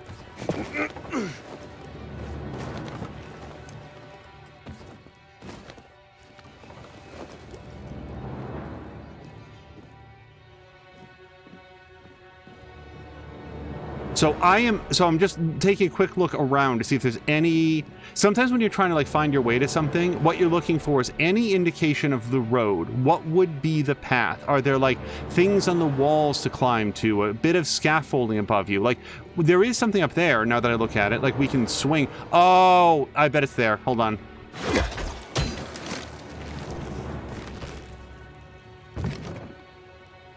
This is it. Thank you, Zerder.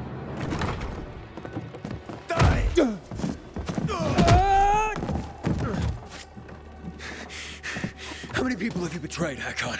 Killian? Frank? Lawan? Why did you betray her? Frank told you about the TV station. Told you I chickened out, right? Well, he's wrong about that. It was a suicide mission. And Lawan, why did you leave her? What? How do you know about that? Just answer the question. I made a deal with the devil. And she had her own hell to deal with. What are you talking about? I left to protect her. If I'd stayed, Walt would have had her killed. So why did you work with him? Why did you betray Frank? I didn't!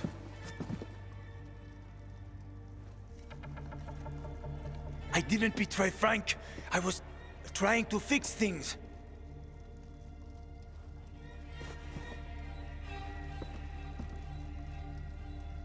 After the TV station, I was planning to spy on Waltz. But he got suspicious. Threatened to kill Lawan. And now it's too late.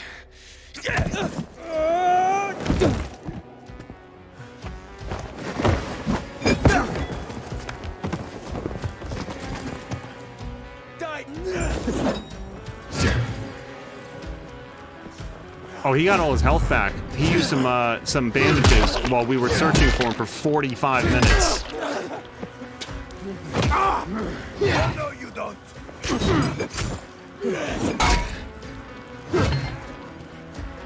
Consider this a divorce.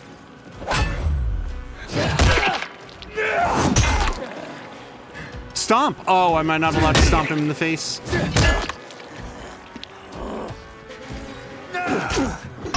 Be put down, kid. I'm gonna end you right there.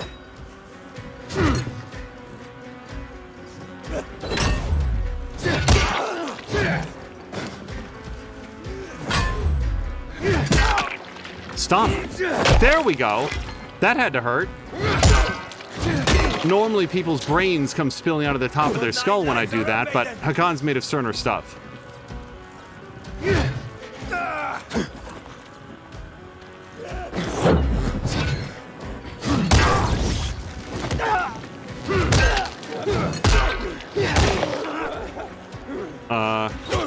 Oh.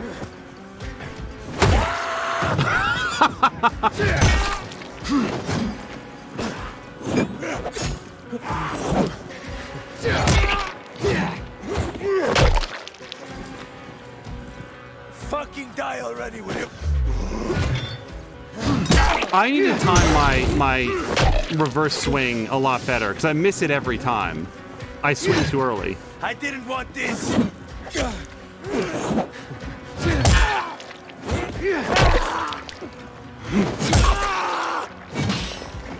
What have you become?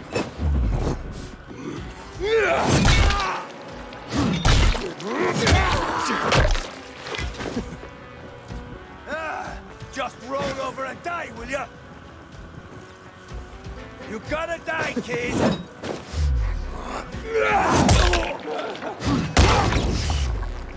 Can I stomp on him while he's on fire? No. No, that would melt the soles of my shoes, and we all know how much Lawan cares about shoes.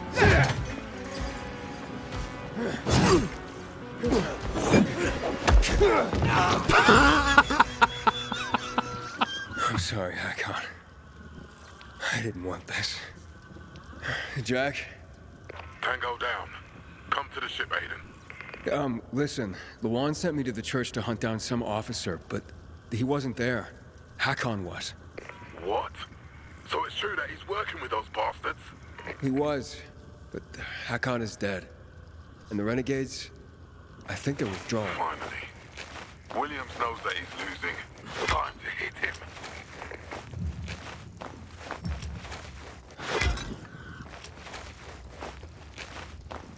So Jab is saying, if you're the head of Lucas Studios and you're bringing in mercenaries to make your movies and there's a lack of a single vision, whose fault is it? So who are the mercenaries in that sentence? Is that like Ron Howard? J.J. Abrams? Ryan Johnson? Colin Trevorrow? Who were the mercenaries who were there? Like, everybody that I just named is an extremely well-regarded and exciting filmmaker. Well, I don't know that I would call Ron Howard exciting, but he's very, very good. Like, he is very good in a, like, traditional filmmaking sense. And I would submit that what the Star Wars universe needed desperately, and I would like to take a quick look around for this, it might be upstairs. Oh, you know where it might be? I bet it's upstairs. The place that we just left. The, what's it called? The GRE container, the door. I bet that there is something in there. George Lucas, and this is something that, what's his face? Give me a second. I'm failing at it. The guy that played Deacon St. John. Very, very good actor. Very good voice actor. Sam Witwer. Sam Witwer speaks extremely eloquently about this, and every word of it is right. He has a whole presentation, a whole talk that he gives about what an amazing filmmaker George Lucas is, and how George Lucas personally, not his team. I mean, he has a team, but he is personally responsible for revolutionizing digital filmmaking, digital editing techniques, and so many of the tools that we have today as consumers were actually pioneered by George Lucas and the technical digital artists working with him. He, like, filmmaking as an art owes an incalculable debt to George Lucas, and I agree with all of that. George Lucas is a wonderful filmmaker. He is, in my opinion, he's not a writer, a film writer, a script writer that I like very much. And sometimes I feel like I am the only person left on Earth who saw the Star Wars prequel movies in the theater, who went to the theater and watched The Phantom Menace, who watched Attack of the Clones. I've only seen Revenge of the Sith once, but I doubt that it's aged very well. These are bad movies. They're badly written and bad. Oh, I can't even believe it. Taking that key, Aiden. Stop, Hakon. You're in no condition to fight. I knocked his whole leg off. We'll soon find out, won't we? Hakon, talk to me. This doesn't make sense. I'm just saying that if you saw the corpse when we searched the body, he had no leg. We had ripped it off at the femur. I don't know why I wouldn't fight him. I really... Any what's it called? Compassion, affinity that I ever had for this guy is gone from all the lying. Come any closer, and I'll have no choice, Hakon.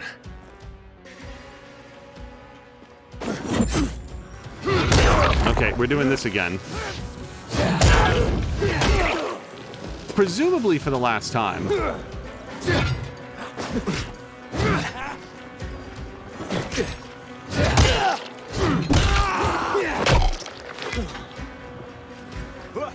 And I'm coming at it just while we're fighting Hakon for the third time.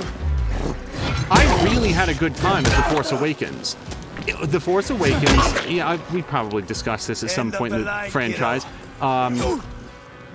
The Force Awakens is a soft reboot of A New Hope, and in some ways, in a lot of ways, feels very familiar, but it also does some unexpected things.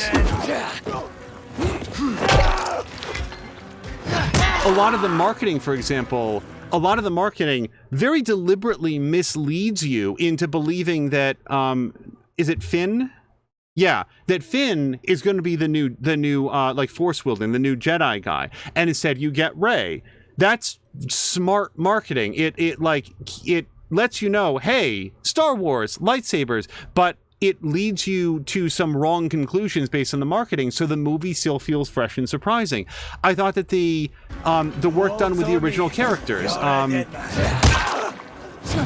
Chewie and Han Solo, was very well executed. It felt like a return to form that made Star Wars fun again. I'm still slippery.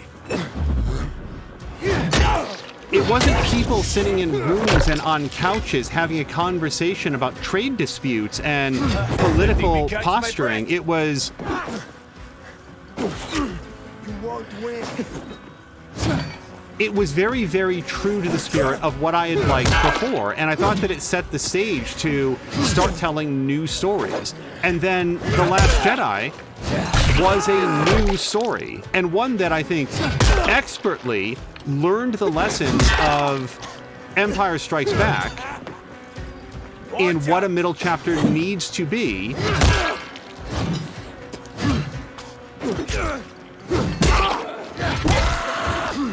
without in any way being a remake of Empire itself.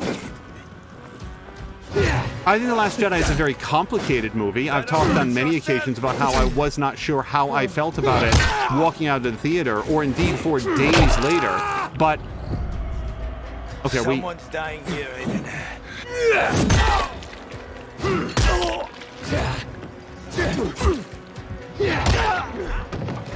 Whoops, sorry, I pressed Y, which is this turn around suddenly button.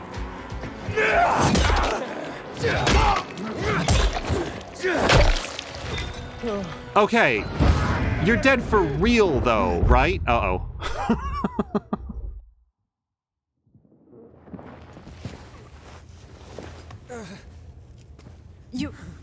You killed him? It's what you wanted. After all this time hunting him, he's finally dead.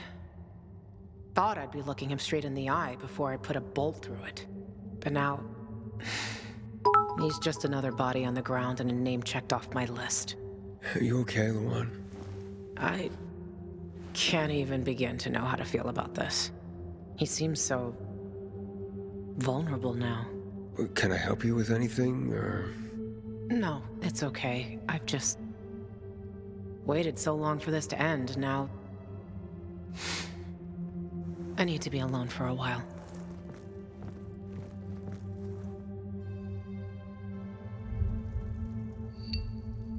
Markwak, thank you very, very, very much for the cheer. I also need to take some medicine.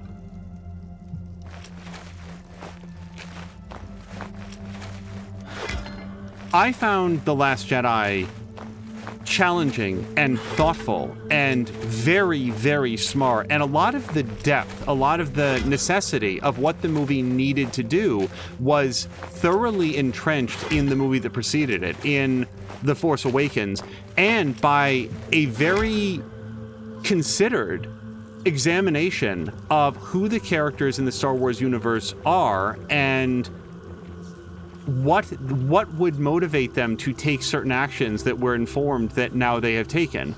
And again, the pacing of The Last Jedi is interesting, and it's also more complicated than Star Wars usually gets. In a lot of Star Wars is an extremely binary universe. You are light side or you are dark side, and especially in their main movies, you are either entirely good or entirely evil, and sometimes there's a struggle between the two. But ultimately you can and will adhere entirely to one side. So even a character that seems like they might be given to some moral complexity like Han Solo, no, it's just like a super cool, upstanding guy. Where you been, kid? Waiting for you at the ship. Yeah, about that. Long story short, Hakon wasn't quite as dead as I thought when we last spoke. What happened? Oh, crud. You okay? Yeah, I'm fine. And Hakon's I'm in dead big now. trouble. He's a door now. So he finally paid for what he did. Justice is served. He saved my life once. Oh yeah? Did you know that this scum used to be a night runner? The Colonel's forces have been weakened. The time has come to deliver the final blow. Get back to the ship. We'll discuss what to do next.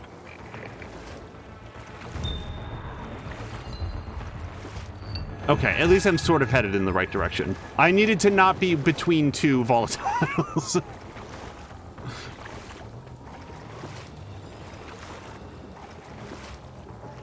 You know, here's an example. In The Last Jedi, there's an entire subplot that takes place between Finn and Rose? Am I remembering the name correctly? Where they go to this casino gambling planet, and their whole purpose in going there is to get access to a hacker. Well, I don't know why I'm not getting up there. It's been a minute since I've seen the movie, and it's not a movie that suffers from. Okay, why did I face the building a second time? And ultimately, since they go to the planet and do not get access to the hacker for the records and get the like Imperial tracking device that they believe exists, then people say, oh, well, that entire subplot was nope. How does this guy handle ledges, do you think?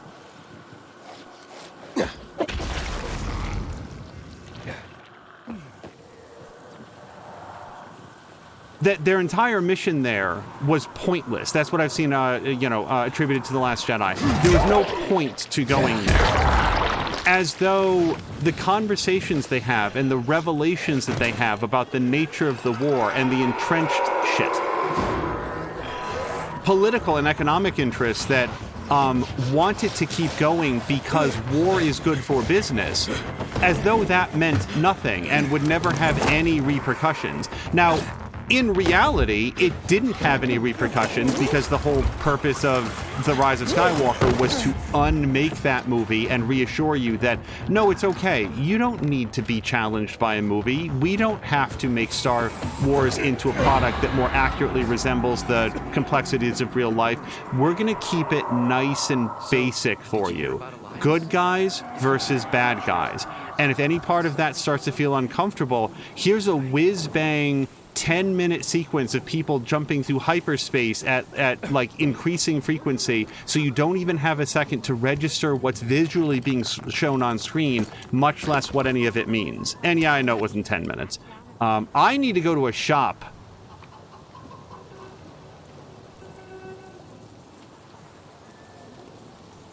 Widest variety.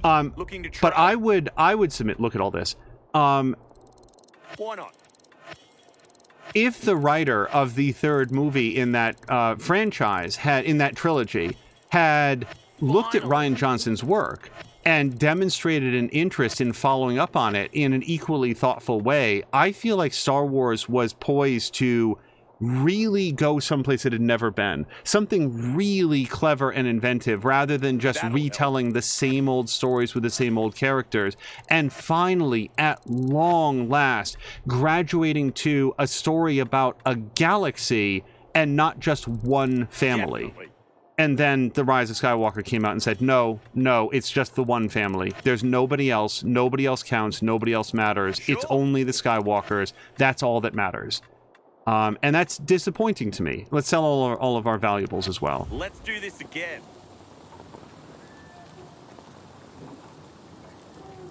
Legend has it.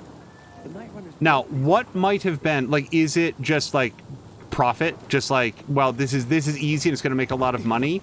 I don't know. Like, it's one of those things where you really would like to, like, be in the room and be able to ask the people that made the decisions, not the screenwriters. The screenwriters, their task was clear, but the business executives among them. What was happening for them following the release of The Last Jedi? What were their concerns? What kind of pressure were they getting from shareholders or other studio executives or I don't know. Everybody answers to somebody, and Kathleen Kennedy is no different. So what was the business sense of making a movie that just unmade the previous movie? And I don't know. And that's why I can say, ow, ow. Okay, that's fine.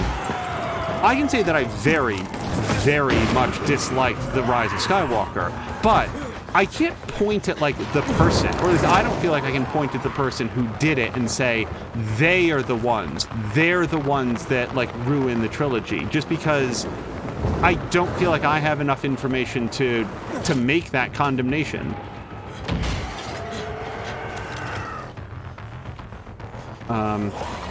This spear's doing nothing for me. I should really not have it and then stop grabbing that.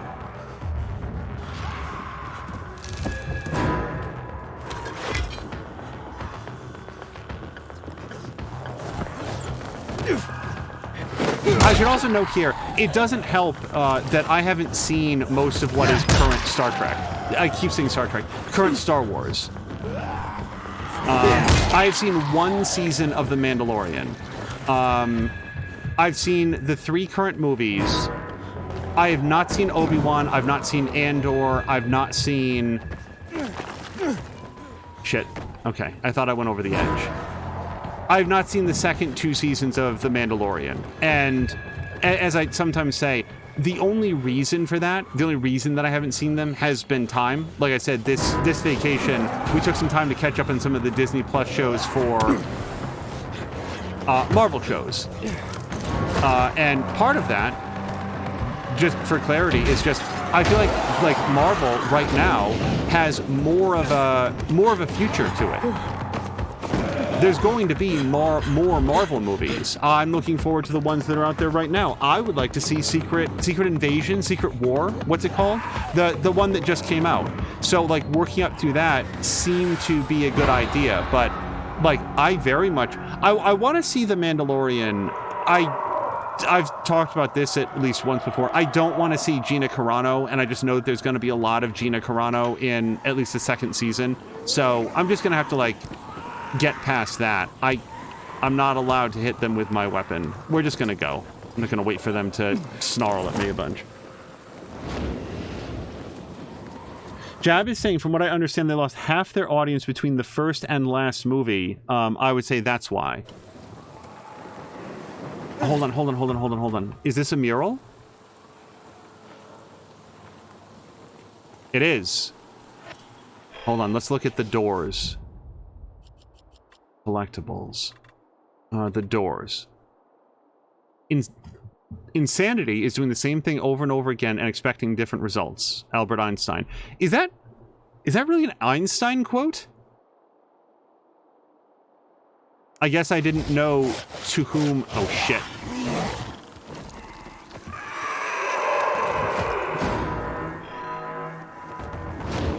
I know one of the pieces of feedback that I've seen from people who have played both the Dying Light games is that, like, nighttime isn't dangerous enough. I would argue it's plenty dangerous with this current update. Against renegades were pretty good. But now, Raynor's men got amongst us.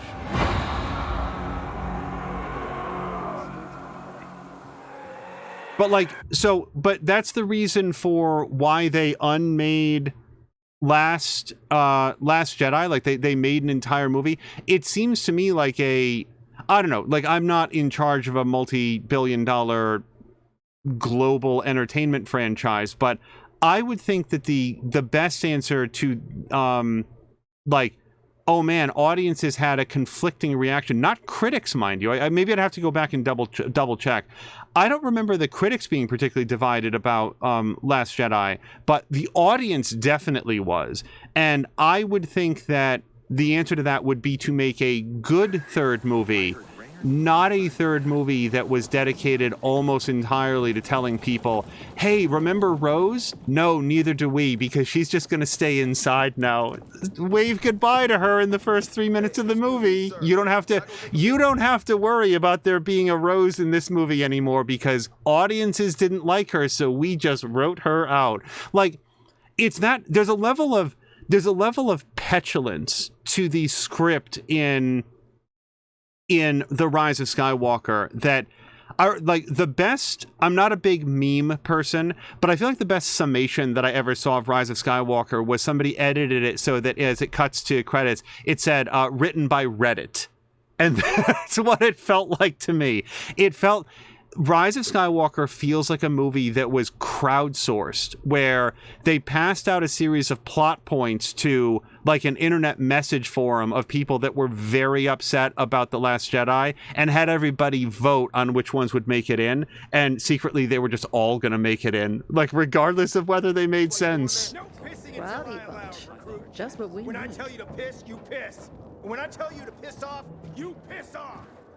You got that or your ears Next time.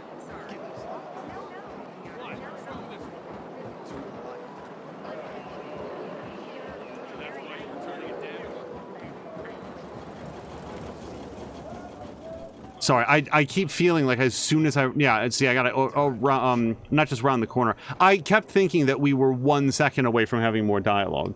And Jab is confirming that it was an Einstein quote. No one, I repeat, no one must know about this.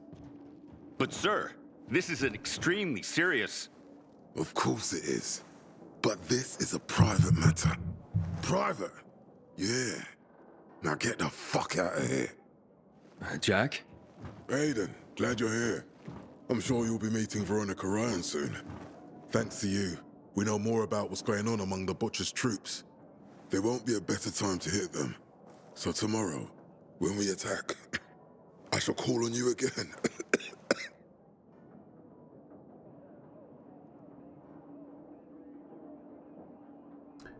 He does not want to talk about his illness, so we'll make it the first thing that we ask about. Are you okay? You seem... Weak? Is that what you're trying to say? That cough, your doctor seemed agitated. I'm worried about your health. I'm dying, Aiden. Cancer. Oh. But how long before you... Weeks, months, nobody knows.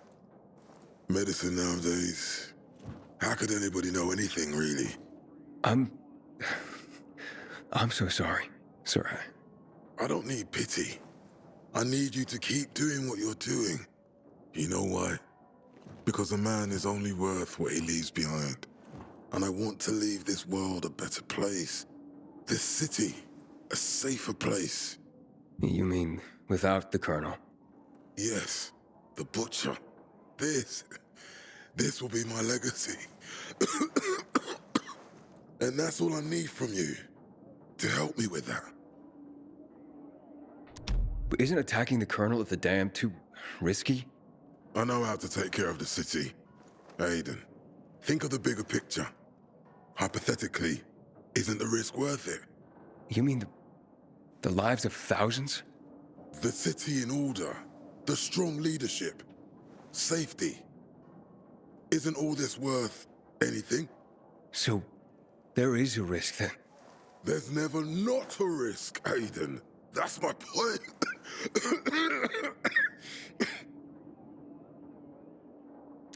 I'm going to meet Veronica. But when the time comes, you can count on me. Thank you, Aiden. Thank you. Aren't you tired of looking at my face? I'm tired of seeing yours. Okay, well, I'll go as soon as I finish rifling through all your bags. I feel like I have mostly unintentionally thrown my lot in entirely with Jack Matt here, and I do want to clarify for people watching the playthrough, I don't trust this guy, and at any moment, like, there's not going to be a moment between now and credits where this guy betrays me and I'll be like, oh my god, what a twist. I don't yet know why he would betray Aiden, since the way that I've been doing this, Aiden has just been going along with whatever he asks, but that's mostly because at every turn, he is the less objectionable of the people that is asking Aiden to do something. You know, who was it? Sophie? You know, that we saw, like, succumbing to her wounds in the old church, the bazaar. Yeah, I mean, she lied to Aiden a whole bunch about what she knew, when she knew it, what was going on. She wasn't very forthcoming, and Jack Matt has... Rowdy bunch. Just what we need. Hold on, I kind of want this because I feel like it's a trading card. I don't know why I want the trading cards, but I like to collect things, damn it. Where do we think it is? Did I move outside its radius? No, it's over here. If something pisses Matt off, he'll close Carnage Hall down. Oh, we got a recipe. Polish pierogi. Is that... ambush tactic. To all units, proceed with caution. The pilgrim seems to have friends in high places. He needs to be eliminated quickly and quietly. They must not know it was us. A carefully planned ambush is probably the best way of getting him now. When you get the key, take it directly to W, probably Waltz, HK Matthias. Matthias? I don't know how to say that name. And then we found a recipe. Here. And it's actually just a recipe. Okay. I am not going to read this. I will say that it looks incredibly plausible as being this. Maybe somebody who knows a lot about cooking will read this through and say that it's basically the equivalent of nonsense, but there we go. Jab is saying that he doesn't understand how Kathleen Kennedy still has a job. When we talked the other day, and I did not independently confirm this, but somebody had mentioned that Disney's profits were up year over year for like the last 3 or 4 years. Like every year, they're not only making money, but they're making more money than they had the year before. Now, what I don't know is if that's true, and that's like an if, because there could be some funny accounting there, how much of that is attributed to their entertainment division as opposed to their theme parks and stuff. I will say that their theme parks have probably been a gradual ramp back up following COVID, but I don't know, like, to what extent. Like, were they open in 2021, 2022? There's probably open now. You know, how much of it is their TV series and their streaming service versus, like, their movie and, I don't know, other entertainment divisions? I just don't know. Did you find anything else? So we did find some dog tags. Oh, we found both of them. I've been running around a little, but here it is. Bartez's dog tag. Thank you on behalf of her husband. You deserve something. Do you have the other dog tags? I found the dog tags of Sierra, Little Ron, and Kitty. Thank you, Pilgrim. This is for you. Do you have the other dog tags? Bartez saved Chris's life without hesitating. Yes. Chris owed her extra time in this world. Bartez was one of many women in our ranks, but one of the few that could kill a dozen infected all by herself. Did Sierra and Little Ron know there were screamers in this lab? Sierra certainly assumed that possibility. He wasn't stupid. I remember how we laughed at Sierra. We used to call him Brains. He kept getting job offers from the top. But he never cared for climbing the ladder. He preferred to stick close to his brother, Brasco. As for Little Ron, he joined the PK after having lost his son. Who knows? Maybe he went back for Kitty because he reminded him of his boy. I'm still looking.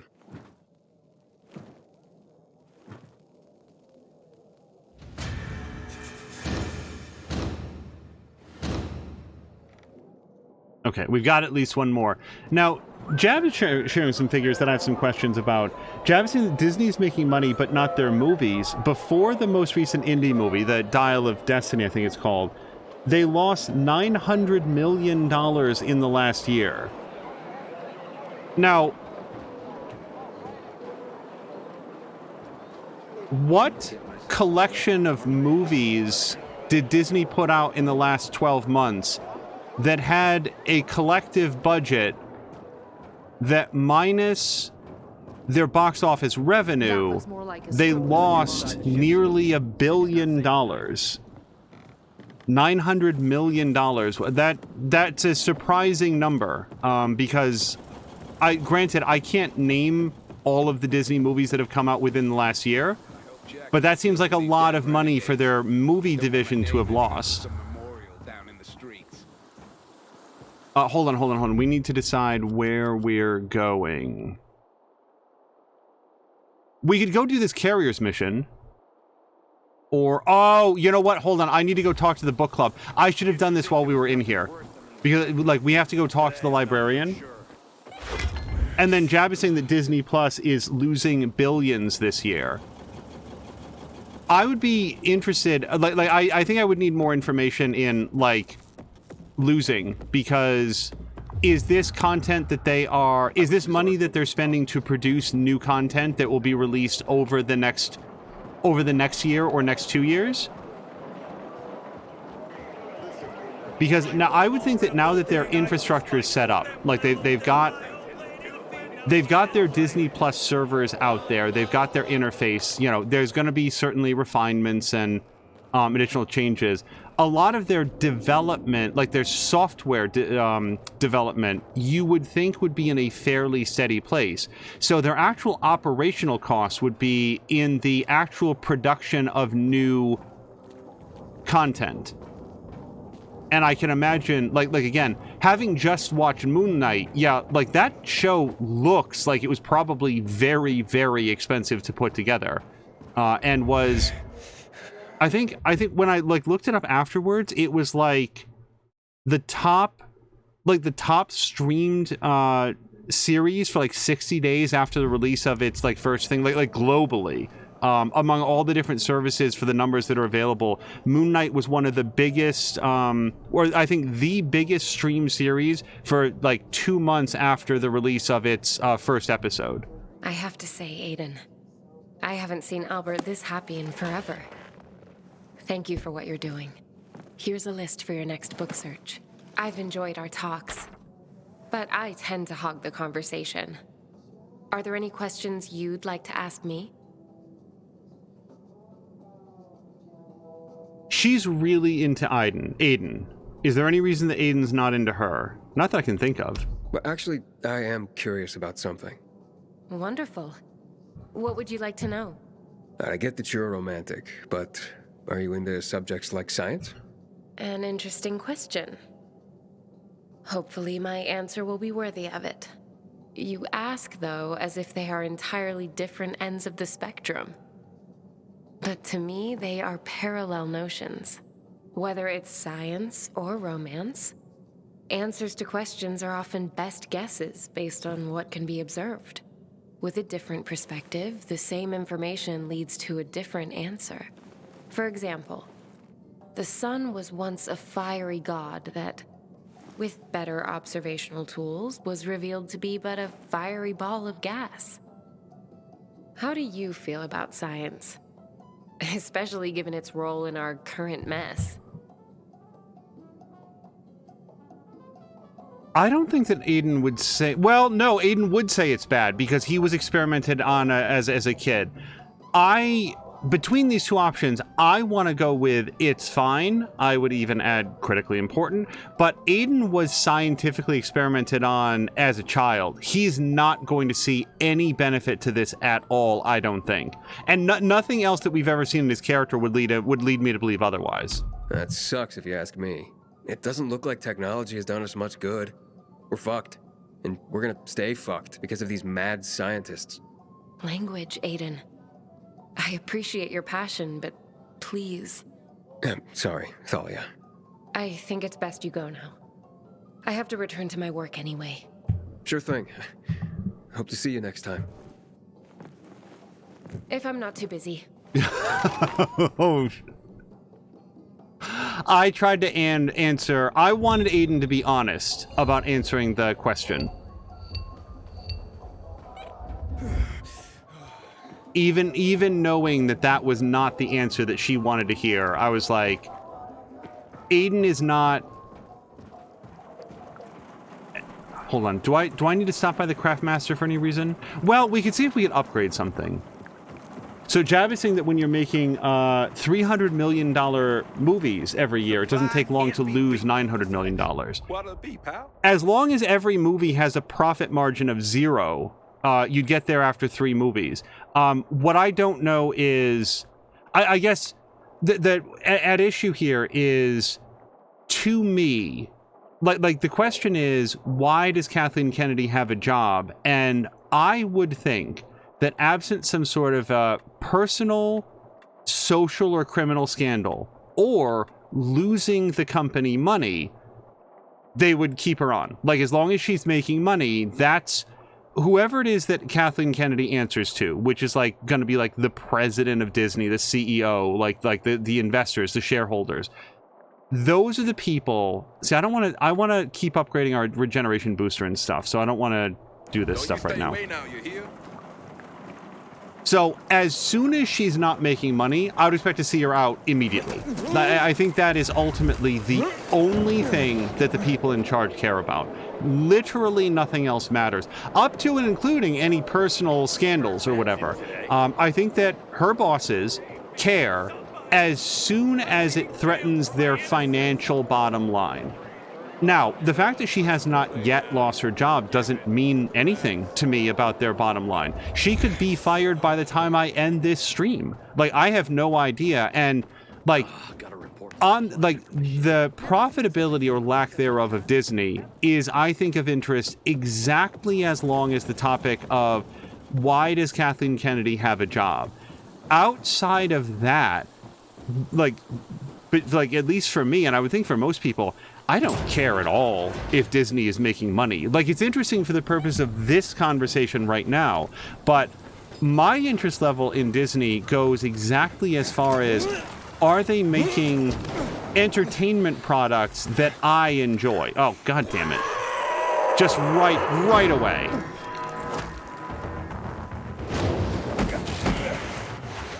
Sure. What time is it? Does anybody know what time it is in this game?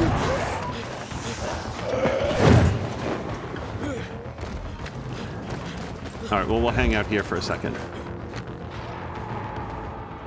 So, like, yeah, I mean, if Kathleen Kennedy gets canned in 15 minutes because Disney is like losing nearly $1 billion after I think Jody Kay said that their profits were up by 22% in 2022.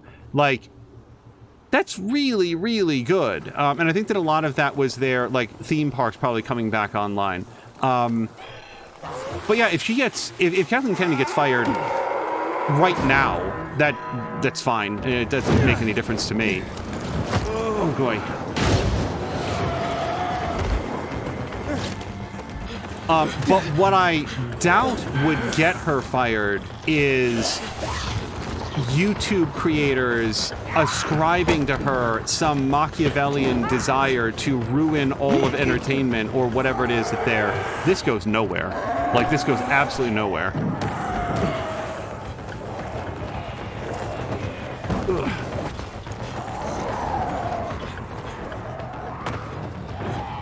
I would love a way up. Here we go.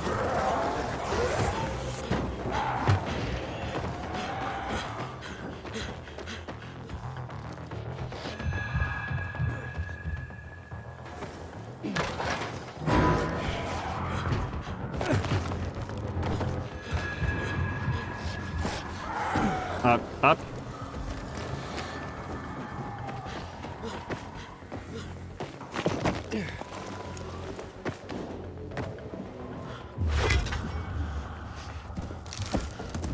I think the one time that I had an opinion on like a Disney executive that I can remember was when I believe the man's name was Ian Perlmutter. And please forgive me if I'm misremembering the name or this person's role in it. But I remember that when Age of Ultron came out, there was a lot of conversation about this entire sequence that was sort of like very crudely injected into the middle of the movie that had to do with like Asgard and Ragnarok. And there was a lot of conversation about like, what the hell is this? Like, it doesn't have anything to do with the movie. And I even remember that a friend of mine found an article that said, oh, that's it. All summer movies are ruined. Is it Sack Perlmutter? That wasn't his first name, was it? Was it really? Thank you, Marquack, for looking it up. Oh, hold on. It's what he does, covers movies. Watch a guy that broke the whole movies down film by film. When you start doing rewrites and really extensive reshoots, the money flies out the window. I've heard, and again, never worked on a movie myself, I've heard that reshoots and stuff actually aren't that uncommon at all, and it was sort of like the internet age that started paying like a really heavy attention, like, oh, they brought people back for reshoots, that's a big problem. I don't know. But so I guess Isaac, there we go. Isaac Perlmutter. So thank you to Marquack. Yeah, so apparently, and as with everything, please take this with a grain of salt that I am discussing something that I don't have any direct knowledge of and may indeed have been like the uncoverings of internet super sleuths and tea leaf readers. But please go down. There we go. There was a lot of reporting at the time that there was a large internal struggle between Kevin Feige and this guy, Isaac Perlmutter, who, over like who was going to, you know, Kevin Feige had this sort of like running list of success culminating most spectacularly with the Avengers, and, you know, Phase 2 was pursuing, and this guy, Isaac Perlmutter, was becoming more and more like hands-on and was, among other things, like the leading voice, like the guy there who was like, no, we have to start more cross promotion. We have to do a better job of setting up like the net. Hold on, we're gonna get some dialogue here. Got a letter for you. Janine, it's for you. It's from Angelica. In that case, burn it. But she's your best friend. Not after what she did. She kissed Pierre. So? But I kissed him first. She knows that. But honey, kissing a boy isn't like tagging a building. Why are you defending her, Mom? Why don't you ever take my side? I'm always on your side, hon. Tell you what, I'm gonna hold on to this letter, and we can talk again after you've calmed down a bit.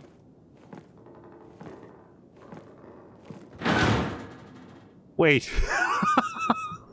Kissing a boy is not like tagging a building, she says with no sense of irony. Like, we learned so much about that woman right there.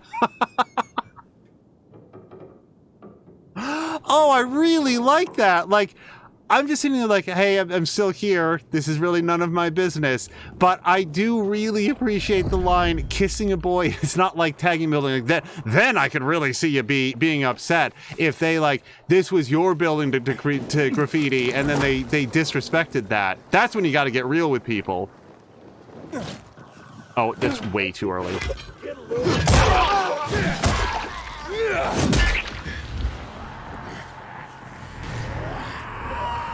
Oh, but can we not? I really just want the scratches. At least legend has it that this guy Isaac Perlmutter was really causing problems with Age of Ultron specifically, but more in general, and coming in and introducing some very, very unwanted ideas. And if I remember correctly, this disagreement was decided rather commandingly in favor of, I've said his name like 40 times, Feige, the what's his name? Now I don't remember. And Isaac Perlmutter has been I think was released from working at Disney. I don't think that he is there in any capacity anymore. I may be mistaken on any number of these details. I was actually looking for this, by the way. I didn't even realize that we were that close. I was trying to find this and sort of got a little bit off track. And that, I remember my take on that is, it'll be interesting to see now what happens with the... Oh, this was actually the box. It'll be interesting to see what happens with the Marvel movies now that there's a greater sense of cohesion. Like, the conflicting voices have been removed, and now it's all... Why am I forgetting his name all of a sudden? Hello to Mia! Mia, I'm so glad that you're back. Oh, wait. Okay, we still got half an hour. I have completely lost track of time. Why am I... Mark Quack, I'm so sorry. Are you still there? Feige's first name? What the hell? Why am I... It's... I say this often, I'm bad with names. I'm completely forgetting it right now. Anyway, let's continue on towards this. Everybody knows who I mean, even if I'm not remembering the name right now. Jab is saying Dan Morell is the guy Kevin. Is that the film guy that you... So I don't think that I read this. Jab was saying, as soon as I can get off this poll, that he watches a guy that breaks down the movies film by film. It's what he does, covers movie box office returns every week. And then also the thing about the rewrites, and says that doing reshoots is not uncommon, but doing them for months is. Okay.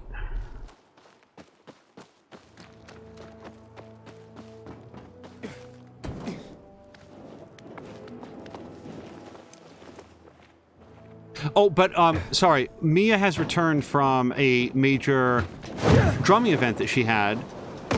And hopefully, we'll see, but hopefully we'll be streaming again tomorrow. But I assume that the Kyber Shards watch party is on for today.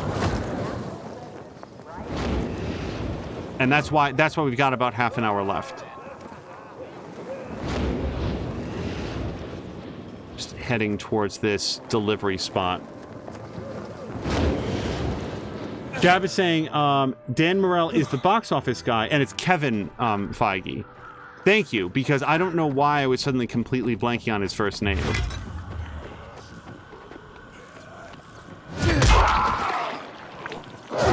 On our way, most likely out of this topic, I do just want to, clarify the relative profitability of multinational corporations is not first and foremost on my mind when I'm thinking about, the entertainment that I find to be of the highest quality or the most appealing to me personally. It's just sometimes I feel like there's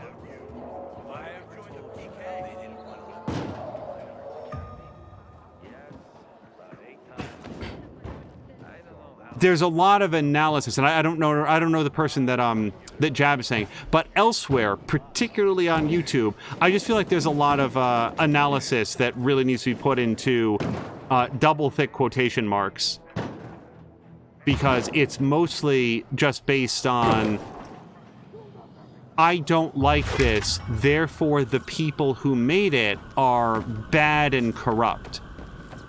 And for better or worse, I feel like, why doesn't something work for me? I think that's usually a very interesting conversation, and it's very, very, very rarely because the people that made it are like awful human beings. There's a couple of those. I'd struggle to remember one right now, but usually it's more that I can see what they were going for, and here's where I feel like the execution didn't quite meet what they might have had in mind. Find books in the apartment. Okay. Kyber Shards is on for tonight, and I'll be ready to stream for tomorrow, says Mia.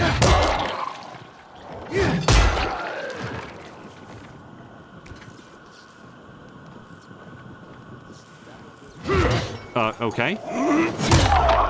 Like, right now, in my head, I'm trying to think of, like, an example of something that I didn't care for very much. Something that's not The Witcher, that I'm actually not very well... I've sort of, like, said my piece on that I personally don't feel like there was enough witching. In my perfect world, what The Witcher would have been as a television series... I actually saw an article. It was Polygon.com had an article saying, I miss it when The Witcher was Netflix's Monster of the Week show. Prometheus Bound. One of our 2 books. And, like, when was this? Because, like, a Monster of the Week show, I think, would have been ideally suited for The Witcher. Here's the way that I would have done The Witcher Season 1. Here's Geralt, and he's a monster hunter. That's your entire setup for a sequence of episodes numbering in the, like, 10 to 12 range, I would think, where every single week, Geralt is hunting some sort of new monster, and a heavy emphasis would be in on the investigation. Like, I wouldn't want it to be a police procedural, God forbid. I'm incredibly tired of that as being like a thing, but talking to the people and uncovering what's really going on, because in Witcher stories, in my opinion, the best among them are, like, the monsters are present, but they are part of the story. And it's the unwrapping the rest of the story. Why is the monster? How, not just in the how do you defeat it, but what brought it about, and what's the truth of this situation? And what do we learn about the world and the people in the world, and Geralt as a human being, in how he pursues this investigation, is faced with a difficult choice, and then what does he ultimately decide to do? The Island of Dr. Moreau, probably a better book than a movie. Okay, we need one more book. And in this way, I would have introduced the politics of the world over time by introducing memorable characters that Geralt has a good reason to be interacting with as he's going about his duties. He doesn't care about politics, and he's not here to have those conversations, but rather those conversations are occurring around him. Well, he's like, okay, that's a cool story, but I really need to know about this Noonwraith right now. And then start to parlay that like this would be laying the foundation for the world, so that then in season 2 they could start drawing together a lot of these plot threads that you didn't even realize yet were being woven, and now all of the pieces start to come together. That's the version of The Witcher that I would have done. I think that it would have started out a little bit more simply and approachably, with the expectation that over season 2 and season 3, they could have, brought back some of these recurring characters and used their time. And I think that the storyline really would have been heavily focused on probably Geralt and Yennefer, as opposed to having just a cast of thousands. There's so many characters in The Witcher from the first 2 seasons that I saw. And there's moments in the Witcher series where I feel like they get close to that, but then it just becomes so bogged down with the other stuff. Now, if what I just described does not sound appealing to you, or you feel like it's too basic or uninteresting to you, that's all fine. Like, what I'm doing is sharing, like, in my, like, watching of The Witcher and in the conversations I've had, and especially in returning for season 2, where it's like, I have literally no idea who this person is talking right now. No idea what the topic is, where we are in the world, or what this is supposed to mean for the overall topic, because it was, to me, all too much too fast. Now, I'm bad with names, and I am worse with faces, so there's probably an entire crew of people out there that never had those issues with it and think that what I just described sounds dreadful. And that's okay, but I feel like my hope is that what I just described comes across as a little bit more thoughtful and constructive, as opposed to this specific person is personally responsible for having destroyed what was otherwise going to be a great show, and that's why they need to be blacklisted forever. which is where I feel like a lot of the other, a lot of the critiques that I see tend to come in.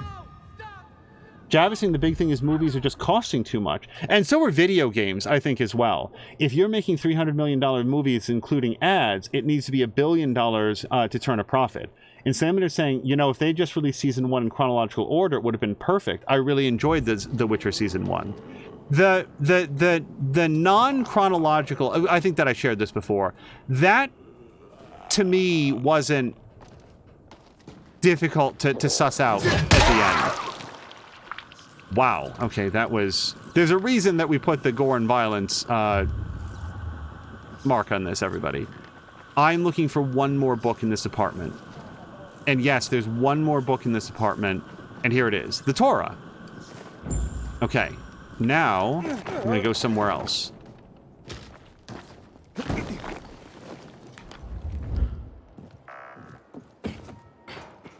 I might go to get these scratches if they're as close as they appear. Oh, and hello to Samalander, by the way. Wow. Double wow.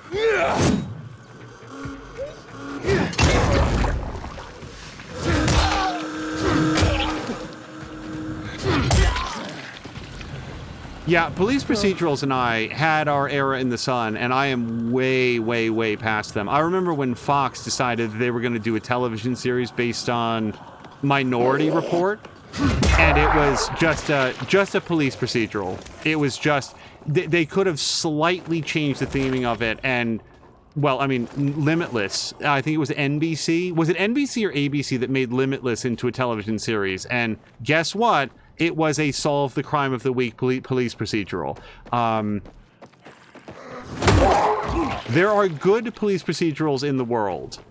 I feel like I've seen too many of them, and now the super mediocre ones that need to be based on a major movie license in order to catch any interest at all. And both of which, by the way, I think were canceled in a season. So it wasn't just me being like, oh, this seems very boring. This is bad. Oh, boy. I didn't mean to go down that fast. But still arrived at the correct location.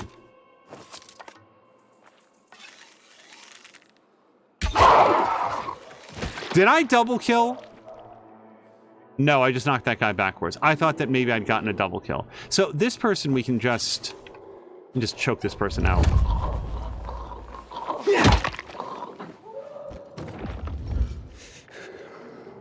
Jab also said it would have been easier in season 1 if they'd clarified, 300 years ago versus and I definitely think that would be extremely confusing for people who are not otherwise familiar with The Witcher. If you don't know that both Witchers and sorceresses live for hundreds and hundreds of years, it would have been extremely confusing about how the hell is any of this meant to work. But Jab, I think that the reason that it's not that is they wanted it to be a reveal, and they thought it was going to be really clever when people reached the end and were like, oh, because that's like how I was, and it's like, oh, it's told in different time periods, and now everybody's together at the end of the season. But to me, I didn't find it confusing so much as like, I didn't really understand what the value of that was. This was not the end of The Sixth Sense, where it recontextualizes everything in a way that immediately made you want to go back and watch the whole thing again. It's just like, oh, now some certain things that didn't feel like they made a lot of sense kind of make sense. And that's not a twist, that's just explaining your plot. And I agree with Jab here. There's other ways to explain your plot by just not making it told in a confusing way. Like, here's what it is. There's a difference between confusing or sophisticated. And The Witcher Season 1 was told in a confusing way. It didn't feel sophisticated. It didn't feel smart. It didn't feel like it was understanding the well, it did understand the audience's expectations, but like by subverting them, it was like to what end? What did you get for it? You got, at best, a moment at the end being like, oh, okay. I get that now.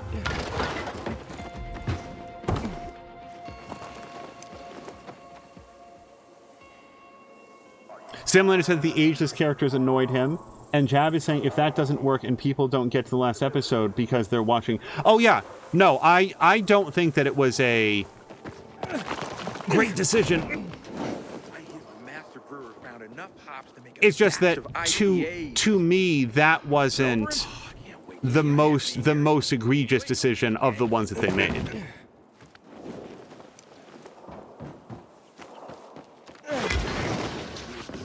Like I think that, you know, another thing that I'll say about Witcher Season 1 is that taken in a vacuum, here's another thing that I'll say. If they had done, like, the Monster of the Week, let's introduce the concept of Witchers and this world and the conjunction and sorceresses and like the way that magic works and signs and decoctions and all of these things that are so important, the Trial of Grasses. If they had done a series that had been like, here's a series about Geralt, and then they had done, here's a series about Yennefer. And like, rather than being 12 episodes apiece, maybe there'd been 4. Here's 4 episodes all about Geralt. Here's 4 separate, like, literally named different series. The Witcher, Geralt. The Witcher, Yennefer. And then they had told 3 separate stories on 3 separate tracks about Geralt, Yennefer, and then Ciri, and then brought them all together for season 2. That's another way that I think could have worked. And one of them could have been very much about being a monster hunter. One of them could have been very much about being a sorceress. And then with Ciri's story, they could have introduced the idea about what is this world like for the average commoner, which is a whole different story. And through that, introduce some of the more like interesting local and then regional political machinations. There's room to do that. And I think that they just, I said this once before earlier in the playthrough, nothing about The Witcher says to me that it was made by people who don't like or care about The Witcher, because the series is wildly ambitious in a way that I don't think it's capable of delivering on. That's different than attributing malice to the part of the people that wrote it. I feel like the people who wrote it have these extremely high-minded ideas of all of the stories, all of the places they want to get to, and similar to like a Zack Snyder film, they're just like, they're not willing to do the work to build up to it and just want to get there immediately. So they want to pile on all of this information all at once, all the time. What can I get you? And it just becomes too much. That's my read on it. I still don't have enough uncommon infected trophies. Mia is saying, oh, Sandler was asking how was last week. Thank you so much for asking. There were some struggles this year. We were in a new place, and the weather and facilities really got to me. But that's one bad experience in 12 years, so I'll take it.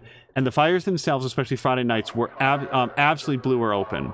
The rhythms were incredible, and the love was even more incredible. That's awesome.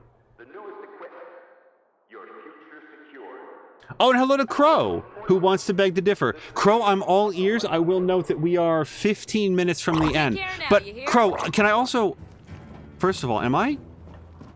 Until today, I thought our chances against... Sir, can you just turn around really quick? But now, Raynor's men got a... Okay, no, he's fine. It's just I heard zombie noises. Sorry, I didn't mean to have you sit down.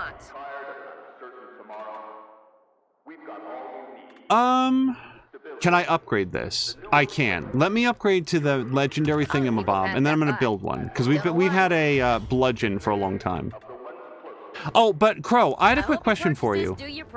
I went by your channel because I was very curious to try to see the VOD that I've missed of... You know what? Hold on, let's do a quick shout out, because now I'm trying to remember the name of the game. Shout out. Oh, there we go. Mia, thank you very much. Yeah, so I guess Crow was most likely playing the System Shock remake, and I didn't get to see that, so I wanted to see if there was a VOD of it, and there's not. So, like, you need never, like, give a... Like, there's not... I'm just curious, is there a reason that you don't save your VODs? Like, even if they're not highlighted, just, like, have them auto-save so that people who miss the live broadcast can check them out. And if you just don't want to, that is perfectly fine. But I was just curious, because sometimes people say, oh, I didn't know how to do that. And if I can share that bit of knowledge, I would be very happy to. If otherwise you just like, I don't want to save my VODs, like, you know, that's also perfectly fine. Okay, let me get in here, and then I think that Crow wrote something we can take a look at. By the way, if anybody missed it, we've really harshed the deal with Thalia here. She doesn't want to talk to us anymore. Ah, you're a miracle worker. You found them, then brought them back safely. Oh, here now is one of the original great American novels, The Adventures of Huckleberry Finn. Mark Twain was a wry observer of the human condition and a sharp-witted satirist. What would his take on the divisions of our society be, I wonder?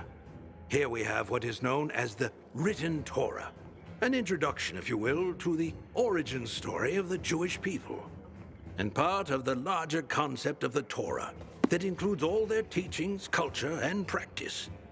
A crucial tome of religion and culture. Our collection is growing by leaps and bounds, primarily due to your leaping and bounding. Nothing? You are a stoic, aren't you?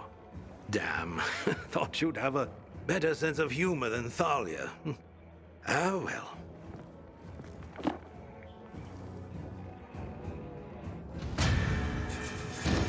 Okay, so our next story quest, we do not have time to start a story quest. But we can talk to Thalia. Aiden, it's such a wonderful day. Let's dispense with all this dreary philosophizing, shall we? Okay. I see you brought back The Adventures of Huckleberry Finn. Tell me, Aiden, as a pilgrim, are you an adventurer like Huckleberry Finn? Every day out there was an adventure, I can tell you that. Not always a pleasant one, though. There was plenty of unpleasantness in Huckleberry Finn. In that case, call me Huck. And I'll be your Mary Jane. Tell me, Aiden, do you have a thing for older women like Huck did? Excuse me? Never mind. I am just glad you've retained your sense of humor in the face of this world's darkness. And don't ever think I take for granted the danger you surely encounter every day. The danger's out there, Thalia. Here with you. No reason not to relax. That's how I feel when you're around, Aiden. Thank you for that. I'll anxiously await your return. Before you go.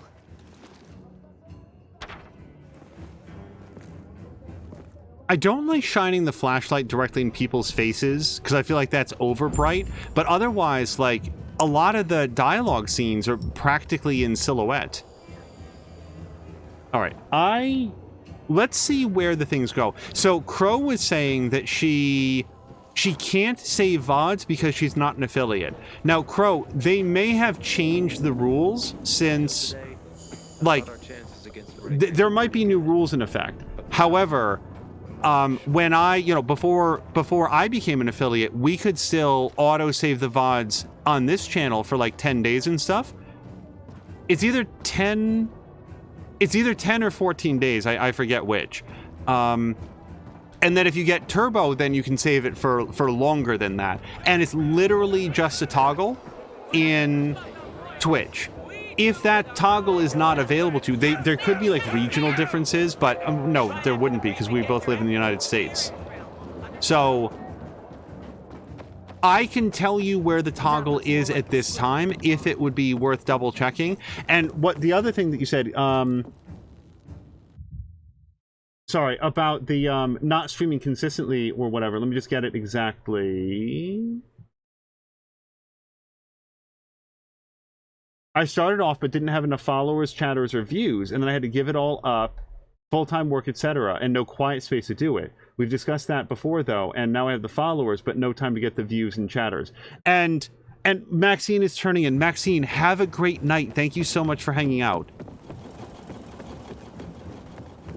I hope Jack Matt deals with these damn. If this, the fact that the streams are like when you can grab time, is I would submit more of a reason to have the VOD saved so that then people can see it. I don't think that the VODs help with like working towards affiliate, but it would help towards like getting the followers and stuff, because people can check the VODs when you're not online and be like, oh, hey, I really like this. And then like, nope. Ugh. Someday I'd really like to Spider-Man around, but we're not there yet.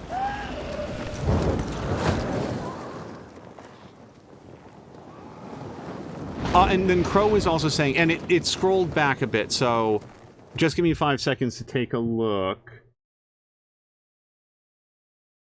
Because Crow had said, the creators of the Witcher series just wanted to use the popularity of the books and games and initial series to make their own stories when the entire series is focused on the Witcher. And I'm so not going to say this correctly. I'm Sapkowski's work. If I'm bad on the pronunciation there, I apologize. Now, like, so Crow, that's been sort of like a running conversation. Who's saying that they don't want to tell stories, they don't want to work within Sapkowski's work? Because I keep seeing that, and as far as I can tell, there's a single former writer who has made that statement.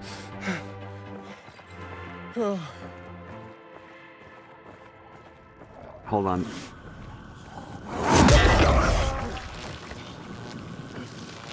And the reason that I stress like a single former writer is that, I mean, this person has a lot more credibility than most, for sure, because he actually worked on the series and you would think knows what he's talking about. However, there's a lot of reasons that somebody might leave a project, and somewhat more reasons why that's not, yeah, I really thought that I could wind boost my way up there.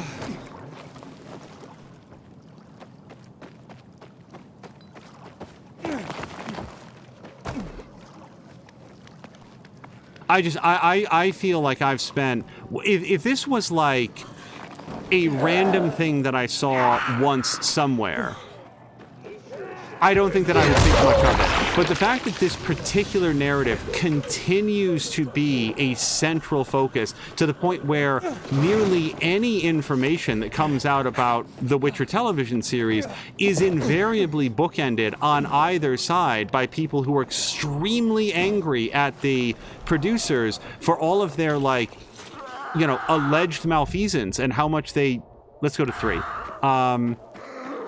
how little regard they have for the original work, when the people doing it themselves have spoken publicly on a number of occasions about how important it is for them to do right by the...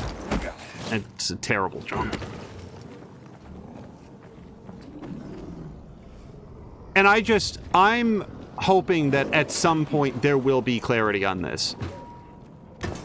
I think that it says a lot that Henry Cavill has not come out to, like, say, I had a terrible time working on The Witcher.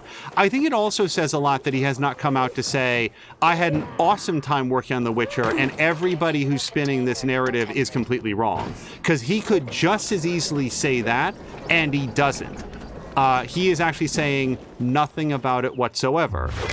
The trouble is that leaves me in the, like, position of, like, I just don't know where to go with it, because if you guys remember, when there was that, like, whole voice actor situation around, like, voicing Bayonetta, Jennifer Hale also said absolutely nothing for weeks. She kept her mouth completely shut and said, I think what she said was, anybody that knows me knows where I fall on, like, the issue of, like, voice actors and fair contracts and everything else.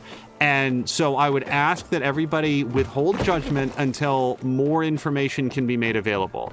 And then when more information was available, it was abundantly clear why she had been extremely judicious in anything that she had to say. So, I don't know. I'm hoping that someday there's a lot more clarity than I feel there is right now, because I'm not interested in carrying water for high-paid television executives, but I'm also not interested in, like, condemning them when I don't know that the information is out there.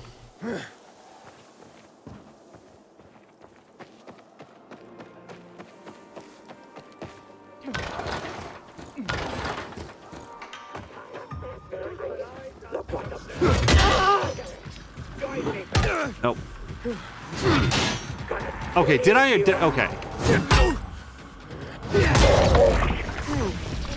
I was like, I know I just got hit by a melee weapon, but I don't know where it came from. Let's have some bandages. You know something? We're basically out of time. I was going to try to get one more book, but I really... Well, hold on. I'm literally standing on top of it.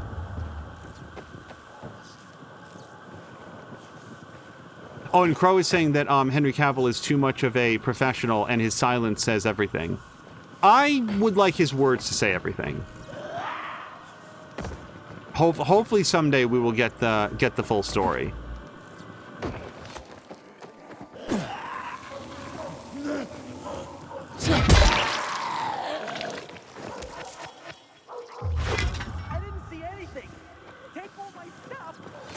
Because if the full story is that, yeah, the people working on this franchise just wanted to make a...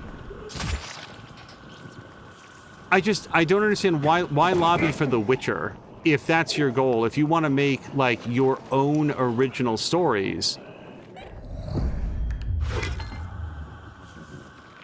I look at a lot of the things that make it to television, and, like, to Netflix in particular. Like, the OA was picked up by Netflix for not 1, but 2 seasons. Now, this was during headier times when maybe they had a lot more money to burn and were willing to be a little bit more experimental. But if you can get the OA made, not for 1, but for 2 seasons based on what that show was, it just seems to me like if you came to Netflix with any idea that seemed even a little bit plausible, you could have it made. Like, you could... You don't need to pretend to be a fan of The Witcher in order to go ahead and tell an original story. Oh, Metamorphosis. I didn't care for it. I know that's going to get me in trouble, but... There's a lot of classics. There's a lot of more classics that I have not read. There's a lot of classics that I have enjoyed. Metamorphosis is, it's got its ups, but it just wasn't for me. Okay, rather than try to get this last book, let's call it here. And if I possibly can, I'd like to spend just a few seconds to see if I can find that toggle, just so that Crow can see if it's available for her. It's nothing that must be done. I just... If the option is there, I just like people to know where it is. So we're going to go check that out. We're going to call it here for episode 22. Until next time, you guys, thank you so much, and I hope you have a great day.